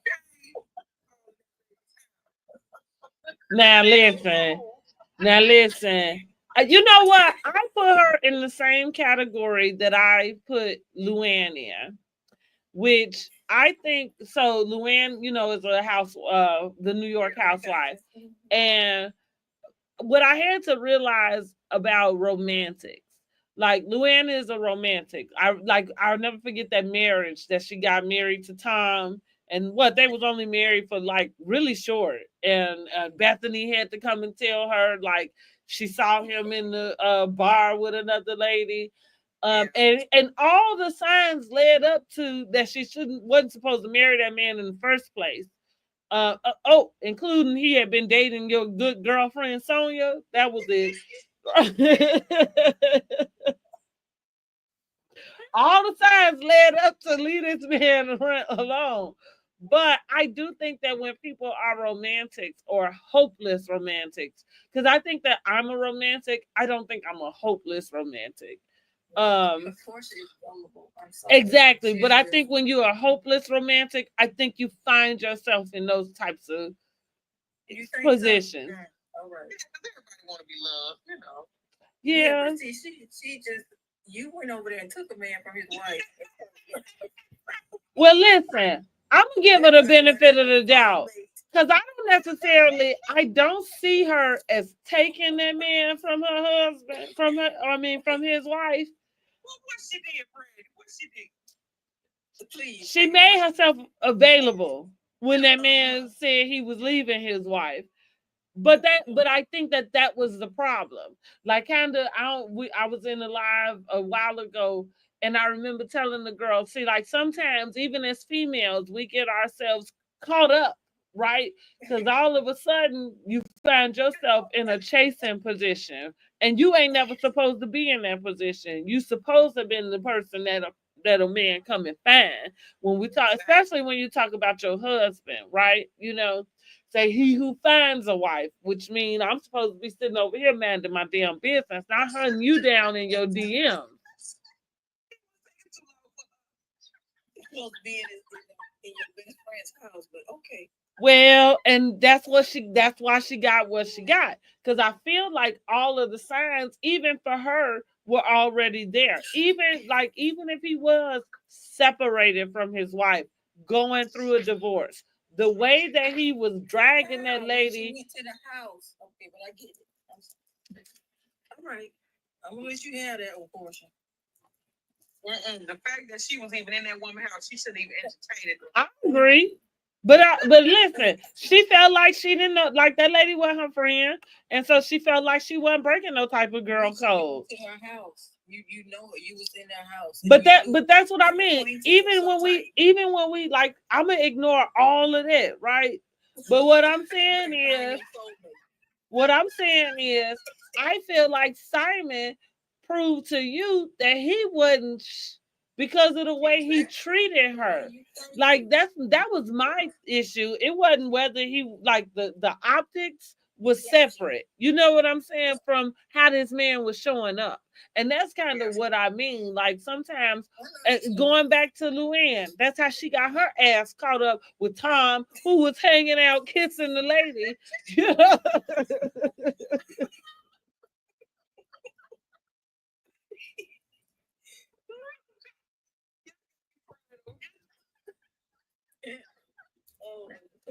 I mean, for real, because you just ignored all of the signs, that this man was an a-hole. You know what I mean? Like, you ignored that he had Sonya now, and that was the thing. Like, they like to play Sonya like Sonya's just some, whore, right? Like, she's just free and she has sex with everybody, but not even taking the time to think about what type of man does that. And that's what I'm saying about Luann, because her and Sonya had that conversation, and she played Sonya like, well, he's marrying me, right? Like you're nothing, but you know what I'm saying. But a Trish in the sheets, you know what I mean? Like, and clearly that's all you were too. We always think we won, honey.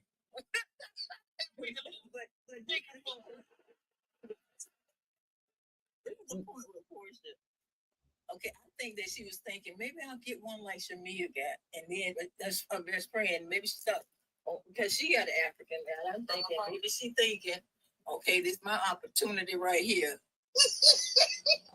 So she went for it, and the man don't even have dual citizenship, whatever. She talking about that. So where's your husband? She talking about I don't even know. That was funny. What she say? I don't even know where he is. That has been her goal. Yes, Shamia. Yes, I think so. I really do. She was going out Shamia, and she did. Mm-hmm. I mean, but did she? But Shamia been that girl for a while now, as we have seen. The only problem with Shamia being that girl is Shamia don't know it. Yeah, that is it. Exactly. And if they keep with these singing contracts, I'm done. They honey, and listen now. Listen. I'm with you. I am with you on that. Carly Red. My singing career. I'm like, girl, you 95. There's no more singing. Stop. Oh my God. Have you heard her sing? Like, come on. Even auto-tune don't even help her. It's like, no wonder you can't sing. But if anybody over 35 say anything else about a contract singing, unless they sing an opera or church songs, I don't want to hear about it. What you say over 35? So wait a minute, Miss Nova. What you telling me is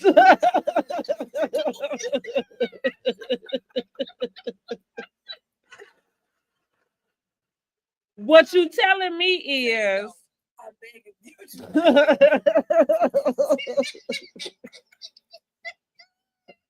is I can't be a singer. Like that's what you said. Is my dreams of being a singer is shot because you said so? Because I'm over 35? You go ask Rashida. Miss Nova said go ask Rashida. Say Dr. Shawana was a great guest. If they say that, and why do they let that should be in the contract? Do not say that. Drew, you. Oh, okay. Well, you know what? I'm gonna give Drew her props where they do because Drew really is the weakest link when it comes to these housewives, honey. And baby, I feel so bad for her sometimes because I be like, damn, she be trying so hard and it just always come up short. And I just be like, dang, like, damn, girl, we was rooting for you. You know what I'm saying? Like, rooting for you. But this is what I'm going to give her about that music. That music was good. She can sing. Now listen, here's what I'm gonna tell you. Drew can't bring up Chicago because if you let me tell it, and listen, and I was corrected because I kept saying I need to know where Drew from because Drew don't seem like a city girl to me. Drew seemed like she from the suburbs that be claiming because that's how it be. Like they'll be from like Harvey and Robin and everywhere else around the city, but be like I'm from Chicago. But you can always tell by the way they act, right? So that's what I was saying with her. I'm like, no, she don't act like a girl from the city. She act like she from the suburbs. But then when Angela came into play, right? I'm like, oh, Angela, and look, and Charles solidified it because what he say, she from the west side. I knew she was because I could tell, right? Like I'm like, I could tell by the way she talked, by the way she moved. I don't like it, and that sounds strange, but I could tell. Even now, they told me Drew went to Dunbar. Dunbar is in the city, honey, but she had. But that's what they said. That's what they said. I'm with you on that though. Look, you heard me. That's what they said. Look. I don't see no proof of it, but that's what they said.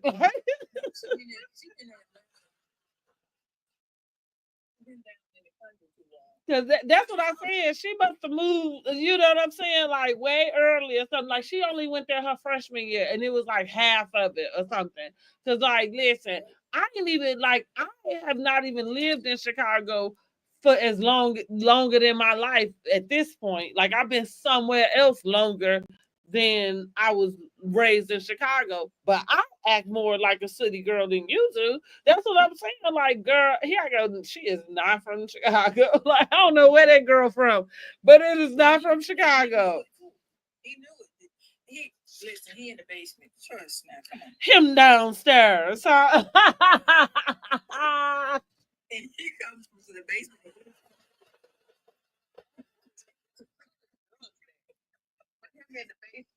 Well, you know what?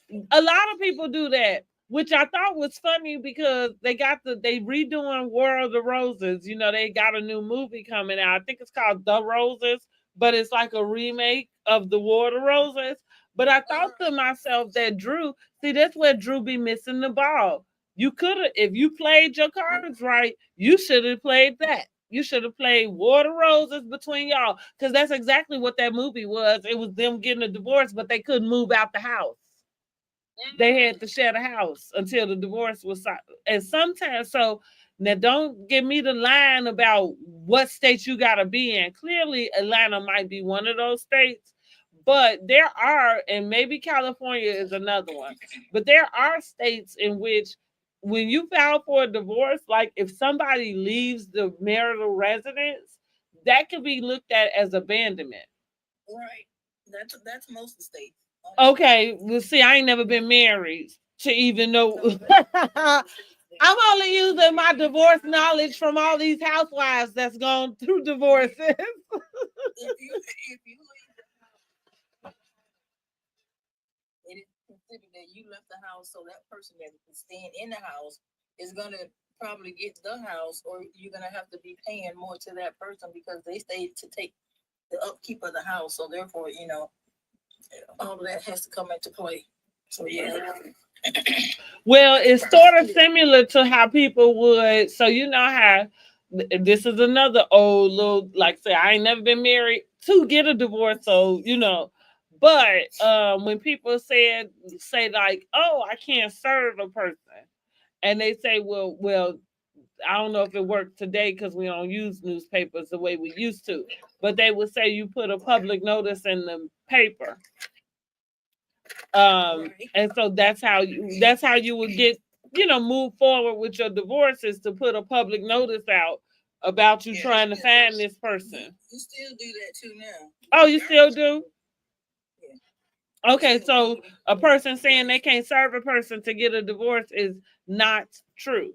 Thank you for my hand heart. Thank you, Aaliyah. They're gonna find. They give you so many days. I mean, if you're an estranged person, you got so many days to respond to things. Mm-hmm. Or so many. It's a time frame to respond. Okay. Let me see. What is the new? Is there something that I should be asking for my I can't even. I be joining so many campaigns. I can't remember. Right. That's what I'm like, I can't remember. What is it? I had the little frog floating. Oh no, I'm lying. What I call it, a frog. It was a tiny, tiny float. Okay, let's see if I can see it. Wait a minute.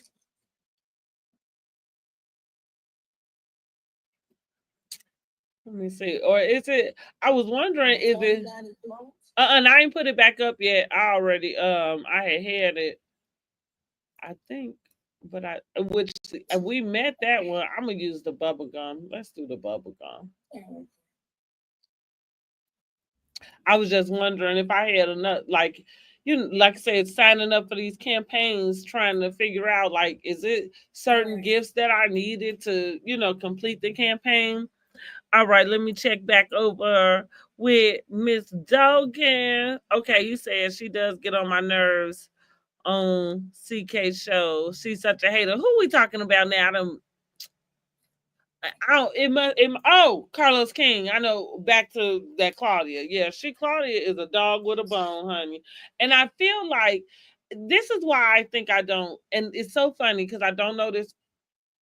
I forgot. I can't blow the bubble. Thank y'all. Look, this is why I feel like I don't like her. I think Claudia is a mean girl.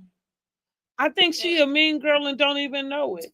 Because she spends a lot of time defending. She knows that she has a mean girl like reputation. Yeah. And she spends a lot of time defending it. But every time it's time for you to show up, girl, you show up like a mean girl. Well, you know what, too? Because she's halfway cute. So this is some things. This is some people's rationale behind it. Because maybe she did get some hate when she was growing up. Maybe she did, but she makes some people think that's still happening today. It could be, but not a lot of times. It's not. I'm sure she did get some hate when she was growing up. I'm not questioning that. But they think that sometimes because I'm beautiful and people don't like me, and then they get this way about them that it gets overly confident, and it becomes arrogant, and it almost is just egotistical. I think that's exactly it, and I think that's why she show up like a mean girl today, because I think that she feels entitled to things.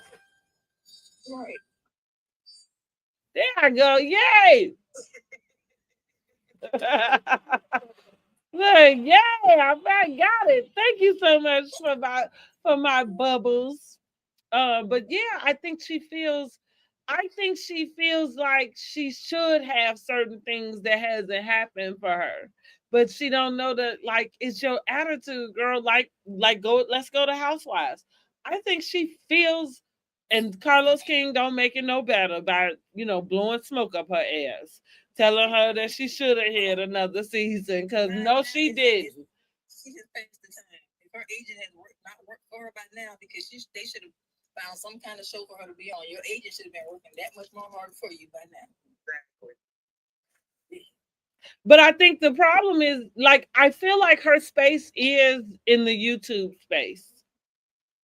It probably no, and that's not being funny, because it's probably more like where you like that might have been why she did so well on Sirius, on Jamie Foxx show or whatever, because like to have some of the rules and the guidelines and different things, to not have those be of, I don't know, I don't know, but I'm not listening to it. That's why I was surprised that she even had a whole podcast. Like, are you serious? Like, who is listening to this? Was she on with Vivica and Lisa Ray? Was that? Oh, that was Cocktail with Queens. Was she on that one, or was another one? She was on that. It was her. Yeah. And then she had two shows. She had that one, and then she had the TGIF, the with Funky Dineva and Al Reynolds. Oh, gotcha. Yep. Okay. Yeah. Well, clearly, like you say, that's the space for her, because if she was gonna be a true journalist or whatever, by now you would have, because she's been around a lot of people that had clout that they could have put her on. So something's not clicking. It's her. She's a mean girl, and she don't know how to let. That's, to me, that's what it is. She's a mean girl. You don't know how to make nice. Yeah, I think she don't know how to make nice. I think she and I think, to your point, there's some entitlement there. And it probably is pretty privileged. And that's funny how she probably is sitting up dealing with a double-edged sword, because I think that she probably has gotten a lot of things for being pretty, but she probably has not gotten a lot. But you know what I'm saying? A lot more. Like, it probably hasn't added up for her. You know what I'm saying? It should have worked out for her by now. Mm-hmm. Because honestly, an average person with all those things that were given to her, not saying even given, but the spaces that she was in or been in, she should have been able to capitalize. Well, being mean usually don't get you nowhere. So until she figured that out, I feel like she's gonna be in the same place she in. Because that's just thinking about it. When I can just be listening regular to Carlos King, and I just going back through the Housewives season. What was it? It was, as soon as it seemed like Portia had did something, and that girl went in on Portia. Like, it was not to say that she hadn't taken every opportunity she could have before then, but at the moment that she felt like there was something that was proven, and that's what I can't even remember what it was that she felt like, oh, like this, like it was whatever she thought, it was proven to her to be the truth. Like, she went in. And that's what I was like, girl, I'm so sad for you. You've been sitting up waiting for this? Like, that's how some people be. It do. Ain't that sad? What you say, Miss Neil? Right. Right. Yeah, that's funny. And you're right. You're right. That's kind of that same like spirit. That's that same spirit. And that's what I mean. Like, why would you need that? So going back to how Hard and Hustle Houston, that's kind of the same spirit that Elena had with the girl Manira. When she say, well, you're not cute or you're not or whatever, you don't look young, you don't, just being kind of rude. And I thought that, yeah, you got a lot going on in your personal life. I don't think your place is tearing somebody else down. Like, not at all. Like your actions don't equal to how you. Yeah. And that's sad to say that, but if you're trying to put somebody else in their place about the way how they appear, she could have really said something really awful. Yeah. And then you be real upset. All my life, I understand how it is, but if you understand that, then saying the opposite to somebody else, you should have understood that. Mm-hmm. Exactly. Now, did we think Manira was putting 20 on 10 by even bringing that up to Latoria? Like, do we think that she could have let that go? Or was that something that she did need to bring up to Latoria? I think maybe it was more time than they put on TV for her to say something about it. Yeah. Because 2 times I would have said nothing, but she must have said it multiple times for her to say something. Mm-hmm. But and why do you need to keep saying that somebody look like they twirl? Exactly.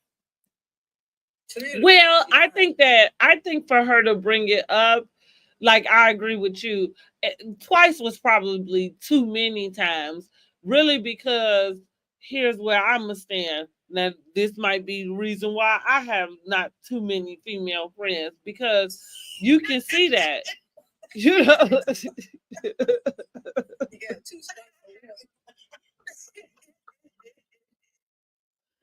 But I'm just saying, like, because you can see that. So I feel like for you to even make like for you to make a joke like that to a girl to a lady who you know is an adult.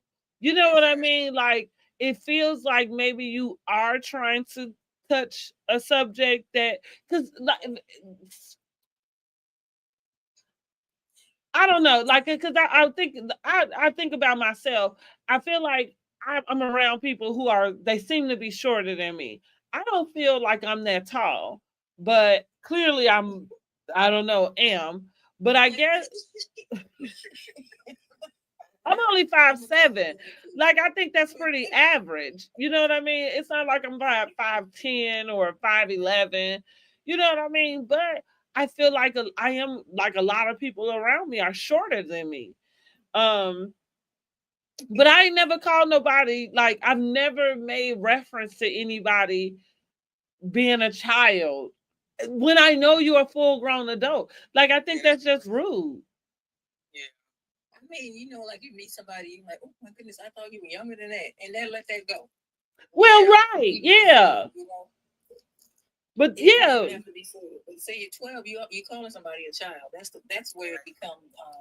Well, I think it was she used the word cutesy. Wasn't that it? She said 12-year-old. Did she say 12-year-old? Oh, she called her a 12-year-old too? She said 12-year-old one time, and then she said cutesy the next time. Yeah, so just kind of making this innuendo, like, like you just this little bitty, So and then she turned the victim. That's the thing I can understand. Oh, she's poking the bear. You right, the bear. Hush. Yeah.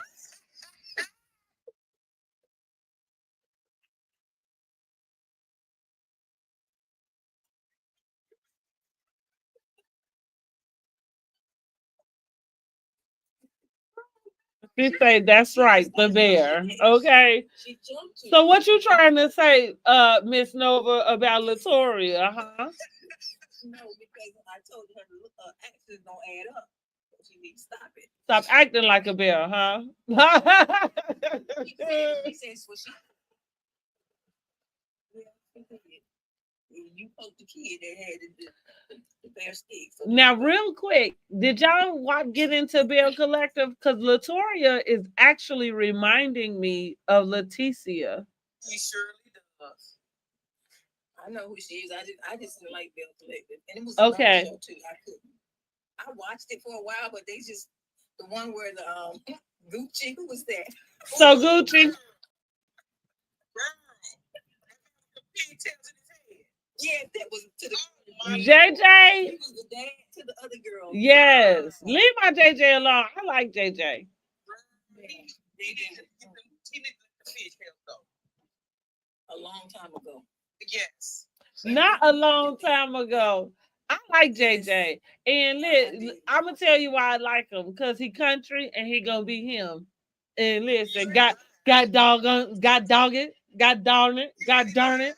Like wait, what did he say? Because I love to hear him say it too. God darn it.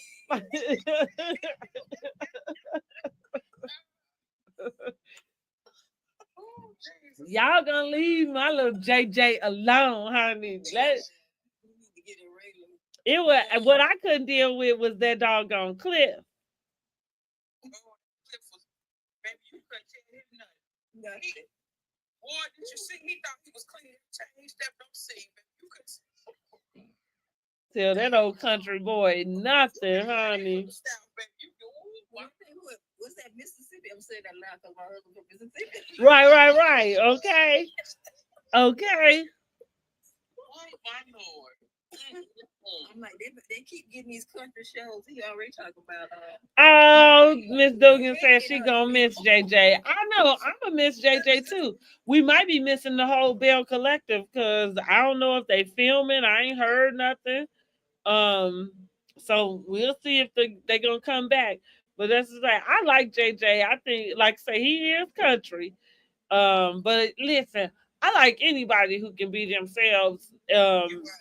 And be unapologetic. And when I say be themselves, because it's one thing, because I feel like that's what Claudia thinks she doing, like is be herself.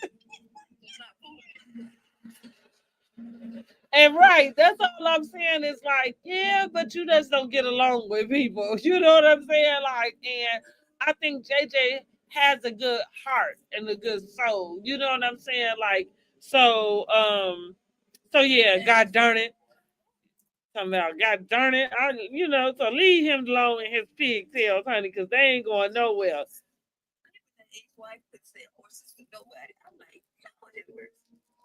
Do you know that I found out that they had been on yeah, dancing dolls? I didn't know that. Yep, you said they're not filming. You say what? That's why the ex-wife said that's why. Okay, see, because I just found that out. But what here's what I didn't need to know and could gather it from the whole thing. You clearly was jealous that lady was on here, and for whatever reason, which what I was confused about is they came and asked you first, Selena. You turned it down because she had a loss of her son passed, so she felt like she couldn't do it. They go and ask these people, which is also your people, but they come on, and now you mad? I was confused by that. Well, did her husband? Was it her ex-husband? Was that his son as well? Now that I'm not sure. It didn't seem like it. It didn't seem like it, but I can't be for certain. And then she got upset because of that. I can see if it was because maybe she thought he should have been grieving as long as she was, but just to get mad because he could bring his new wife on there. That's what it sounded like. But here's the other part. Considering they was on Dancing Dolls, Sophia been his new wife for a long time. Yeah. Mm-hmm. So, but I'm saying the way that they was into it on that show, it made it seem like this was something new. What they didn't together Dancing Dolls though. For some time they were. Oh, you mean JJ and Selena was still together? For some reason, I heard somebody said the new wife was he was with the new wife already, but I don't know. I can't say.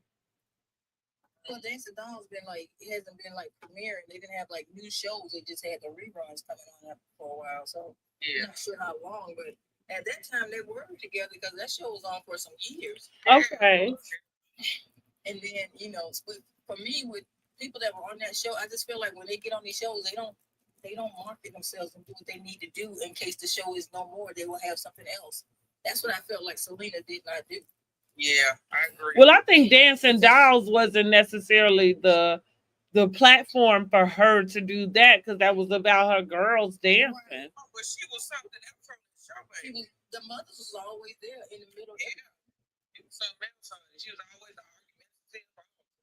Okay. So my thing is, she had a look, she had whatever. She should have capitalized on it while she had a chance.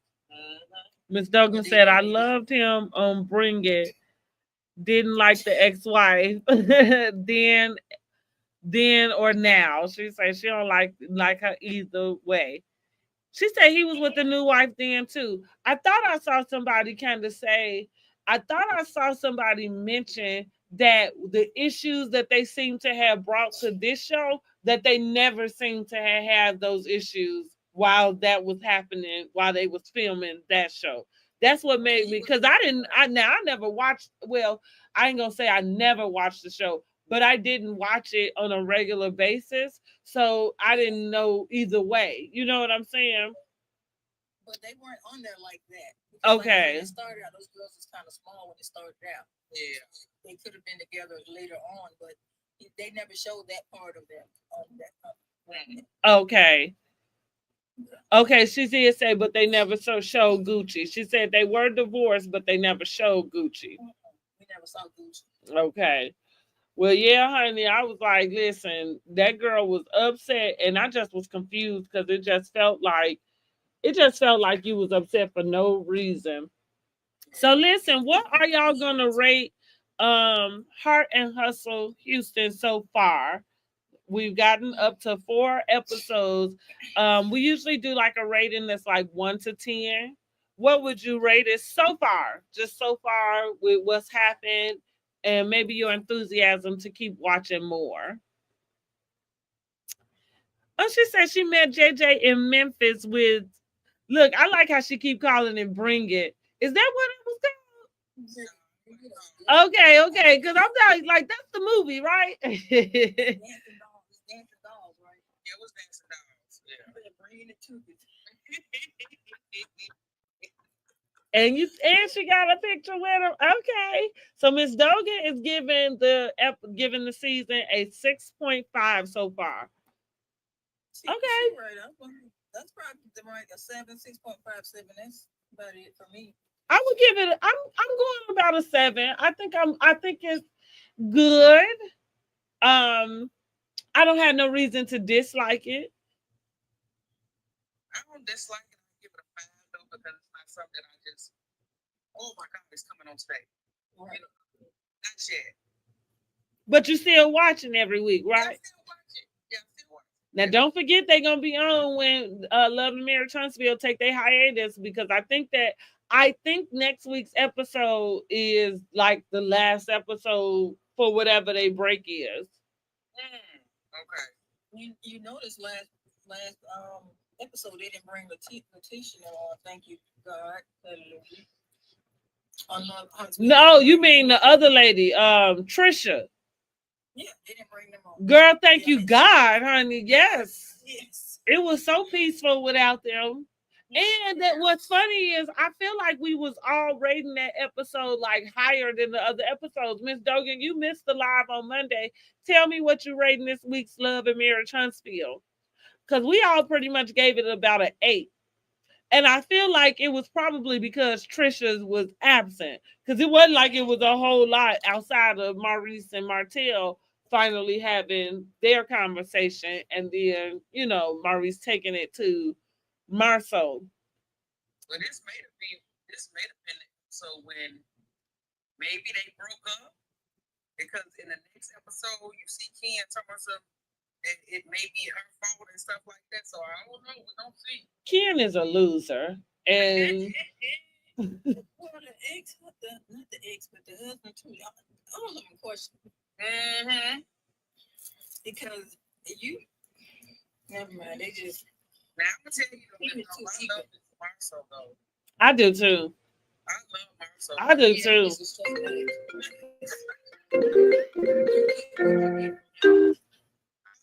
so He's not changing. I like Marcel too. I'm not like Yes. I do too. if I had to pick so all the way. I'm riding with Marcel. I'm with you. I'm going with Marcel. It is like the deer in the headlights on everything. What are you Oh, wait. You see where Ken has moved out the house? Court order? What? Wait. Okay. What? Miss Logan, tell me more. You gotta tell me more. You know, Hold on, y'all. Hello. are you serious? I'm fine. How are you? What went down? Something, honey. He done did something.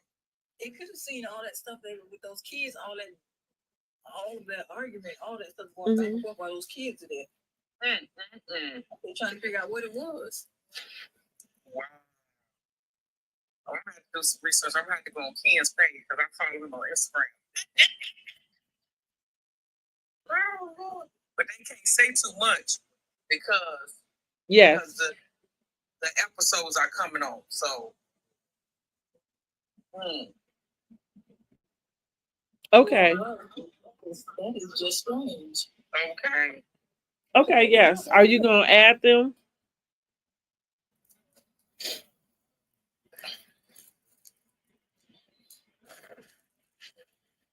I did some good tea today, honey.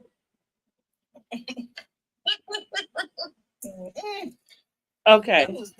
That's a Give me line one item second, right y'all. Definitely blindsided. Jordan, Jordan. Okay, wait a minute. So she say, judge said a man can't live there if they are not married. That's what she said. The court order said a judge can't live there if they're not married. And Marquez has to pay $300 child support for the daughter. That's what Miss Dogan is over here saying. I'm sorry. Did you get that name? So this is what the divorce said. Mm-hmm. This is Ken and Trisha.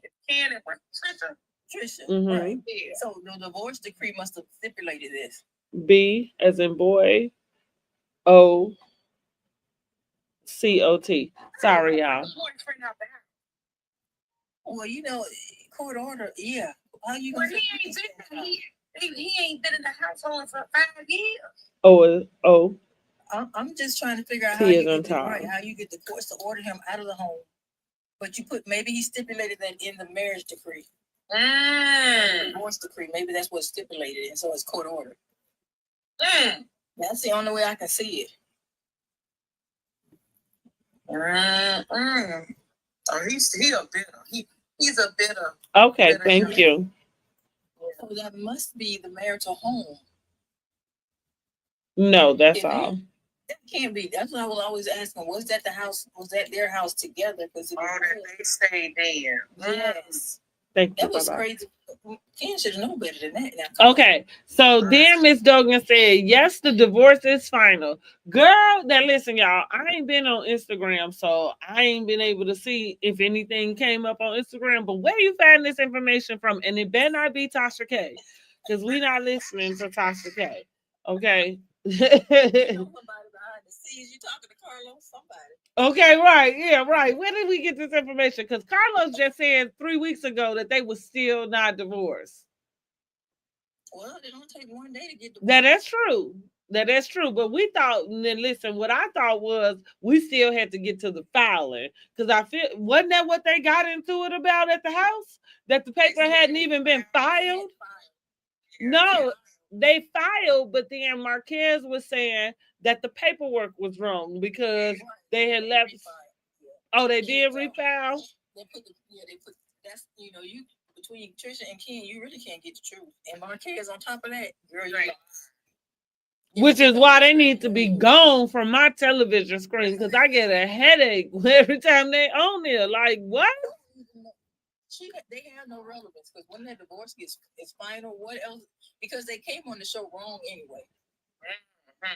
Well, honey, did y'all see on the clips next week that it looked like is a Ken friend about to pull a Martell on Martell? Oh yeah, about his woman. What's her name? Ariane, honey. Coleslaw, honey. He gonna say like, well, actually, I know her a little bit differently. Like, what? He gonna pull that same like we were supposed to go to the gym, but she came to the house still. Like, what?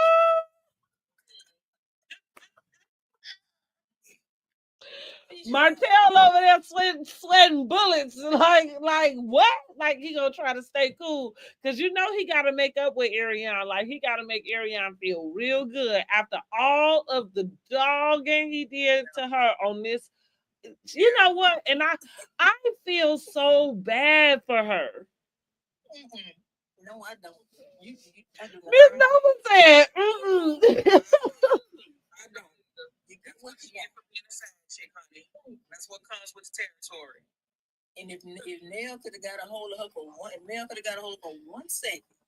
Miss Dogan said she don't watch Sasha K. Thank God, because I was just saying we can't really trust nothing that she be saying. No, not since she got with Cardi. She said I think it was on Lakeisha Keisha who read the documents. Okay. All right then. Well, thank God for that. We still don't want to see them again. Yeah, I don't care. I don't care if her and Ken go get married. They can have 3, 4, 5 more babies, honey. I don't give a damn. I don't want to know about none of it. She knows she can, and like his friend said, you like to be the punching bag. That's all I know. And that's the reason why I don't care for Ken. I thought to myself, even before his friend said it, but I was telling everybody who would listen, that mean my YT page, last season that something was wrong with Ken. I kept telling people like, no, something is wrong with him. And part of it was like I've expressed this. I think that men that kind of just like hang around for whatever they can get.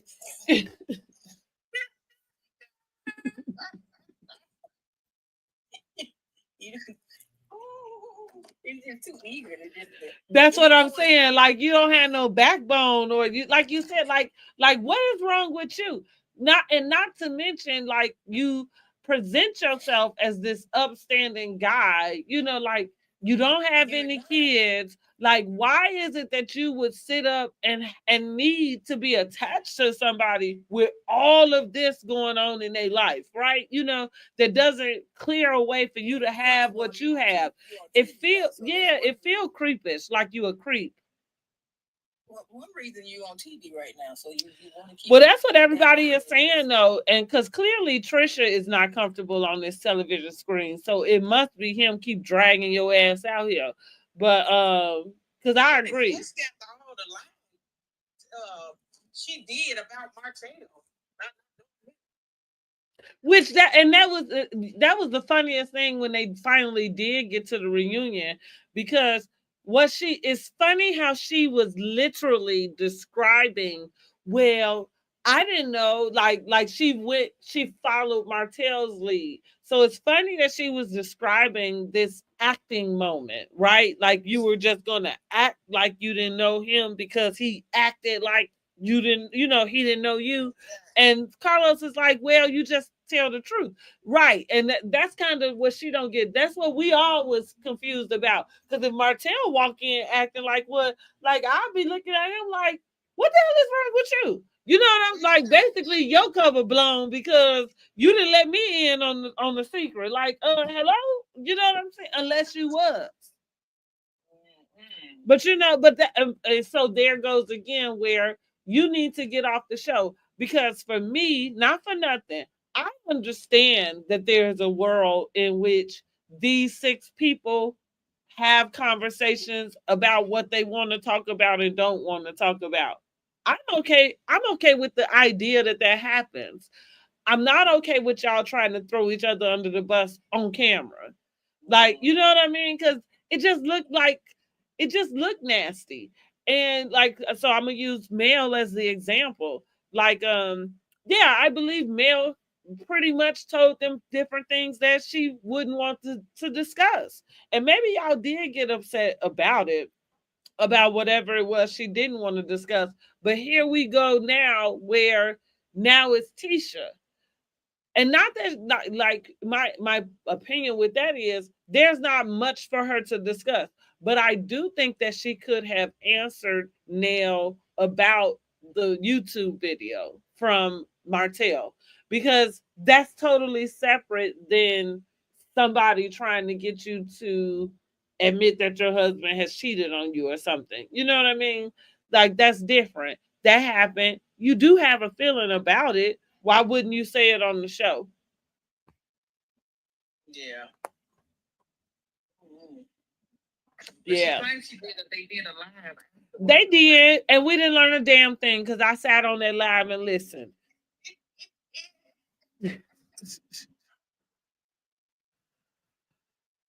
We didn't learn a damn thing from that live, okay? I think they ought to just leave Marcel and Tisha alone. This is how many seasons this is? 10. They need to leave them people alone. Well, that's what, that's my main thing with Martell. If you're gonna tell it all, baby. Don't stop doing this little thing that you do, like with, like, I know something you don't know. Cause even me and my Word on the Curve, we did our review for Love and Marriage Huntsville Monday. And like I was telling her, like, let's just dissect this whole Las Vegas deal, right? I am of the opinion Martell knows something. There's something that he knows about these two men that puts them in a compromising position that he knows that their wives don't want to know. Right? I don't know if that means you sat up and flirted with a girl. I don't know if that do mean you flew a whole female out. What I don't believe, and Martell has not done a good job of setting up this scenario, because, like, I'm thinking about these two real grown men. They don't seem to have a lot of immature behavior. They don't make a lot of immature statements, right? So when you talk to me about these two grown men sleeping with the same woman, that's a very immature thing. Yeah. Yeah. And then his credibility is going out the window. That's right. He lied about Maurice. Like, that wouldn't make no sense. So you're not even credible. Well, what he did to Maurice, he didn't say he lied about Maurice. What he told him when Maurice said, "Well, how did I get in that?" And he said, "Yeah, I'm sorry." Like, he said, "You called a stray." Now that's what he told him. You called a stray. But then towards some of the other ones, that's how Maurice got to asking him, like, what color or how does his penis look or whatever, because he did double down on the fact that Maurice was there too, and that they both slept with this girl.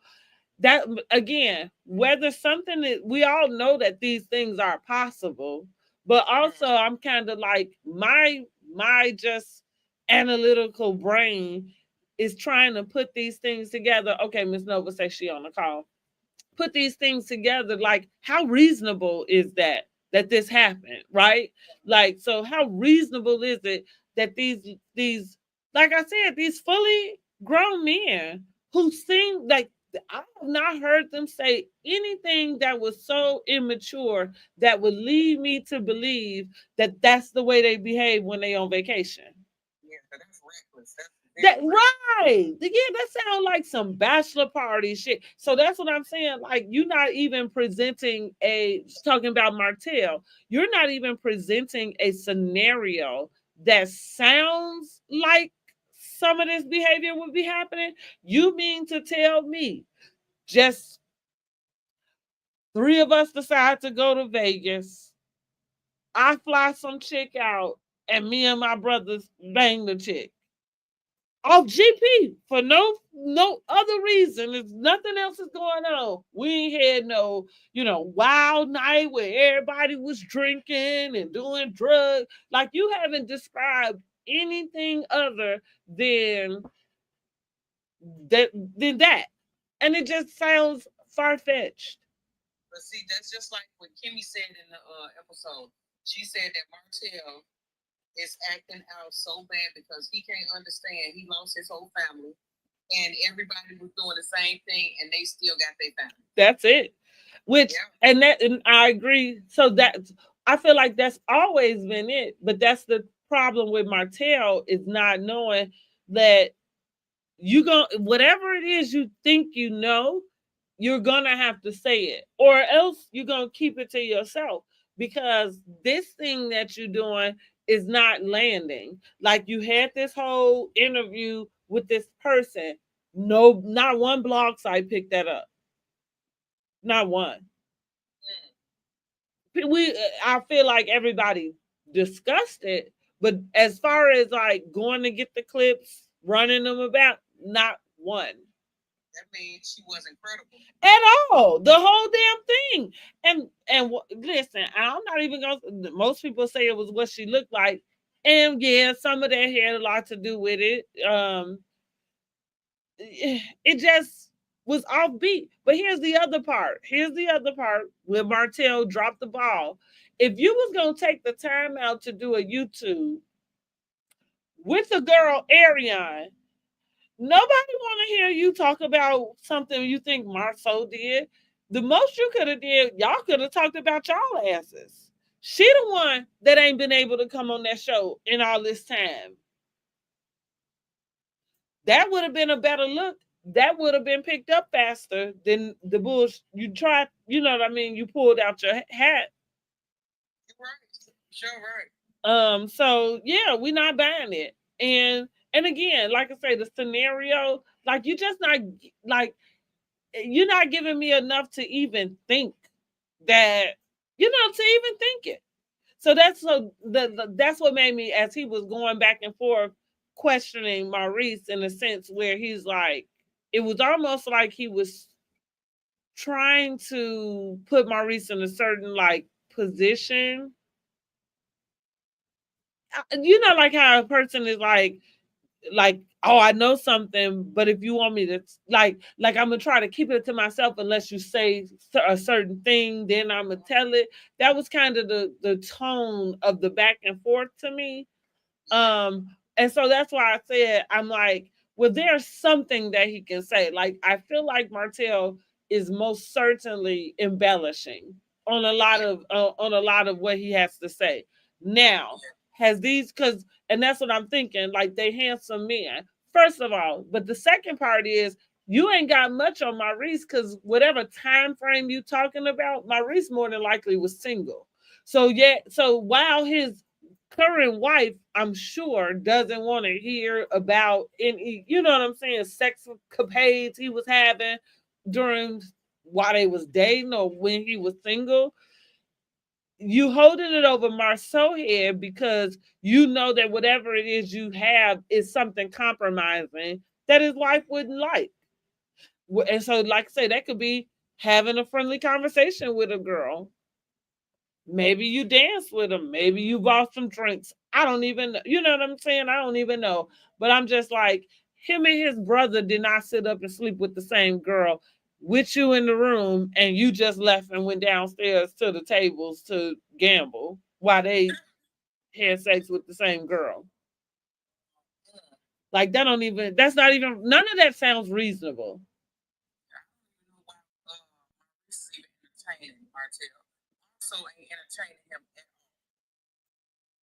Not one bit. Say yes. Tasha lied too much for me. She talking about Tasha K. Say, did you hear Wanda talking about if she was male, no way would come on there without her confronting her? Oh, Ariane. I don't think, no, ain't nothing to confront her about where Mel is concerned. I feel like Mel feel like she did confront her when she called you on the phone and told you to stop calling my husband. Now you get what you got.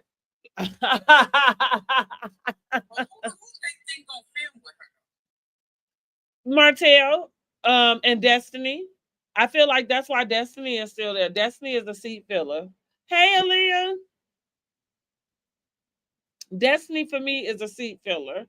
And I think so, and going back to like your point, um, and that's what I was saying too. Like I do think no matter whether they uh feel like Mel got a big head or whatever, however way their relationship ended, I do think they feel like a loyalty to her in that aspect. So I don't see either one of them filming with her. What I have been saying since the beginning of the season, since they first called that lady's name and showed her picture, because what I said is that's a clear indication that she coming. She's on her fucking way. Whether you, yeah, she on her way. Now, what scene that's gonna be, I don't know, but she signed a release and she's on her way. And so what I said is Martell is probably gonna ambush them. And at the same time, he's gonna ambush us too. You know what I mean? Because we don't know where she coming. And I think it's gonna be the most random shit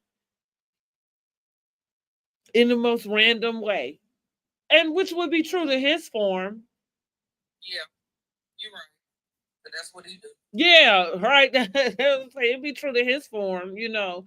But can I'll be honest, as we move and as the reality comes closer about Ariana actually being a part of the cast, and when Mel left last season, you know, I remember having a live where I think it was the live that she finally had announced because she had been doing like dropping these little crumbs up until that point, right? So she finally announced, and I did a live, and I was just like, well, there's nothing left to do but let Ariana come on, you know, like because just in the spirit of filming a reality show, if you are following this guy's life and if he's dating her, you know what I mean? Like then that's what it is, you know? Now, as the reality get closer for that to be what it is, do I want to sit back and watch a show where Martell manipulates the story to make it seem like this is just some girl he fell in love with that he happens to have a baby by? I'm not here for that. So I don't know. I feel like if she comes on, I don't think I'm gonna be that interested in watching it. I'm gonna be interested because I want to be nosy. Ah, wait. Wanda also said she no way she would left her husband for and show for the next B. She would have cheated, slept in another room, but never left. That's I guess that's what Neil thought too. That's what she seemed like. That's I feel like that's the thing. Neil is here to coach the ladies to stay with their husbands if they cheat. Like I feel like that's her role, like as a mentor. It is right. Wanda also said after the way Ari talked to Carlos, no way she would have been on her show. I don't remember her talking to Carlos any type of way. Talking to Carlos, honey. You mean on one of her lives? They wasn't talking to Carlos. Yeah, she was talking to the public, honey. I'm just saying, like she wasn't talking. She may have called herself addressing Carlos, but baby, she wasn't talking to Carlos. The wives not messing with an ex side chick. LOL. No, I do think that they have that much loyalty to Mel where they're not finna do it. And just it ain't even it don't even have to be Mel. It is the fact that that's who she represents. Whether that's who she is today or not, that's how you started out. Um, no, it was behind the S ended. It was behind the S ended what? I don't understand. Tell me some more. Um, but yeah, I don't think I want to watch that. Like I said, I don't want to watch Martell like change the narrative.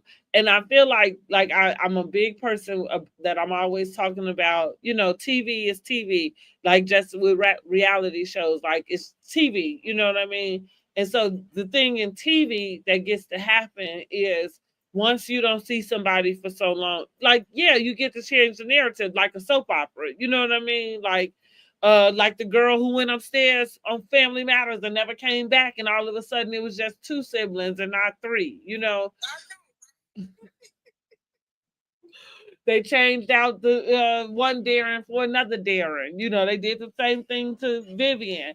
Like the way that the TV world works is that you do get to just kind of recreate the narrative, but my female intuition is telling me I'm not here for that. And I'm not about to watch Martell act like he just met this girl and fell in love and this is what it is. I ain't here for it. It's gonna go out too good for the show. Yeah, I'm with you. Yeah, I ain't here for it, honey. Now, Big Ari is that what they call him? Big Ari sitting somewhere, can't wait to get her ass on TV, not knowing you didn't just ruin their marriage, you about to ruin the whole damn show for everybody involved. Stay your tail where you at. I Let's wouldn't see. even want to go though. I wouldn't even want to be on this show. That's what. So I said I'm saying I feel so bad for her. Part of me, I feel bad for her because I do think at this point, now I'm not talking about what she said, like she knew she was dating a married man, but at this point, you kind of just got to stick around for something, right? Like you literally had been somebody's storyline on the show you weren't allowed to profit on. Yeah. That kind of sucks to be her. You know what I'm saying? Yeah, I get it. I get it. And that's what I mean. Like, I mean, you hanging around so much because, in the words of Denzel, I'm leaving here with something, Hmm. and I can't be halfway mad. Maybe she deserved to leave here with something. Now, what that something? I was gonna say now what that something is. Like, I don't know.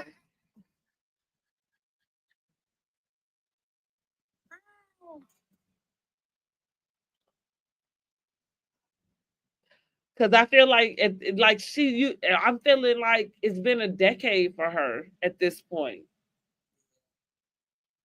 You got to get something out of it. I don't know. And that's so for me, that's why I feel bad for her from one woman to another woman. That that you find yourself in this position and like a part of me understands why. Like that's the point. Like, yeah, you started fooling around with a married man. And so that's kind of why you in here in this position. I just hate that you are, because damn, that sucks.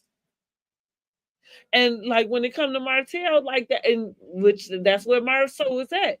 Like you have all of these things where somebody would represent him or present him like he's this good guy. And maybe in some ways the characteristics add up to that. But the way you handle in this situation would say no. It would say no. You say Wanda said that they had it out, and Carlos and Ari said she talked bad to Carlos about not being able to come on the show before. I know I heard.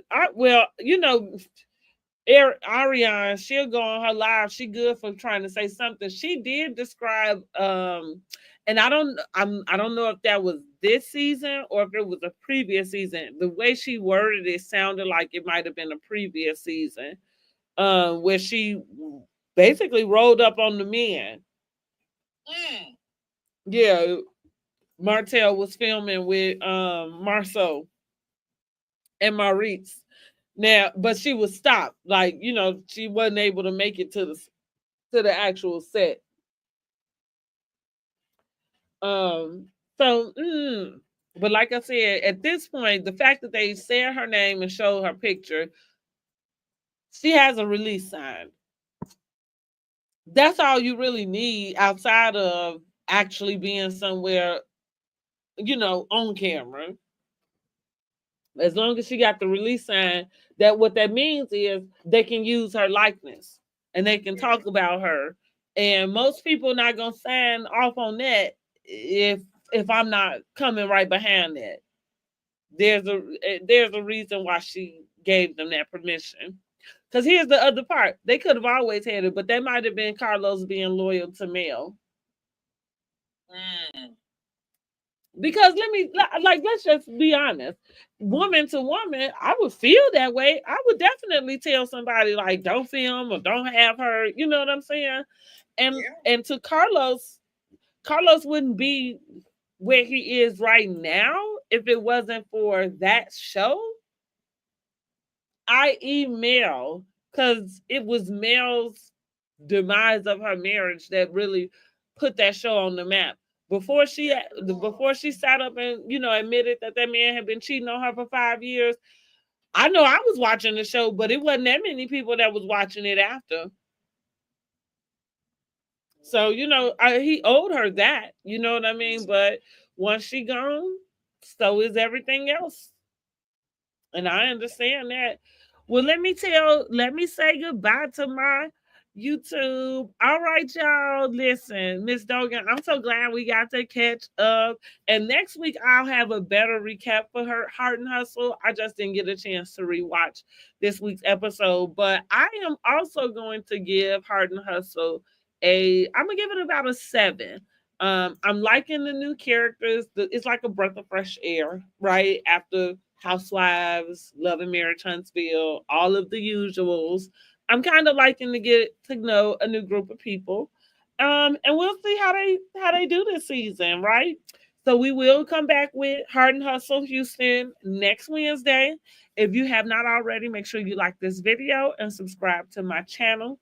Of course, once you subscribe to the channel, you become a part of the family. We are the Internet Cousins, #Cousins Crew. Yay!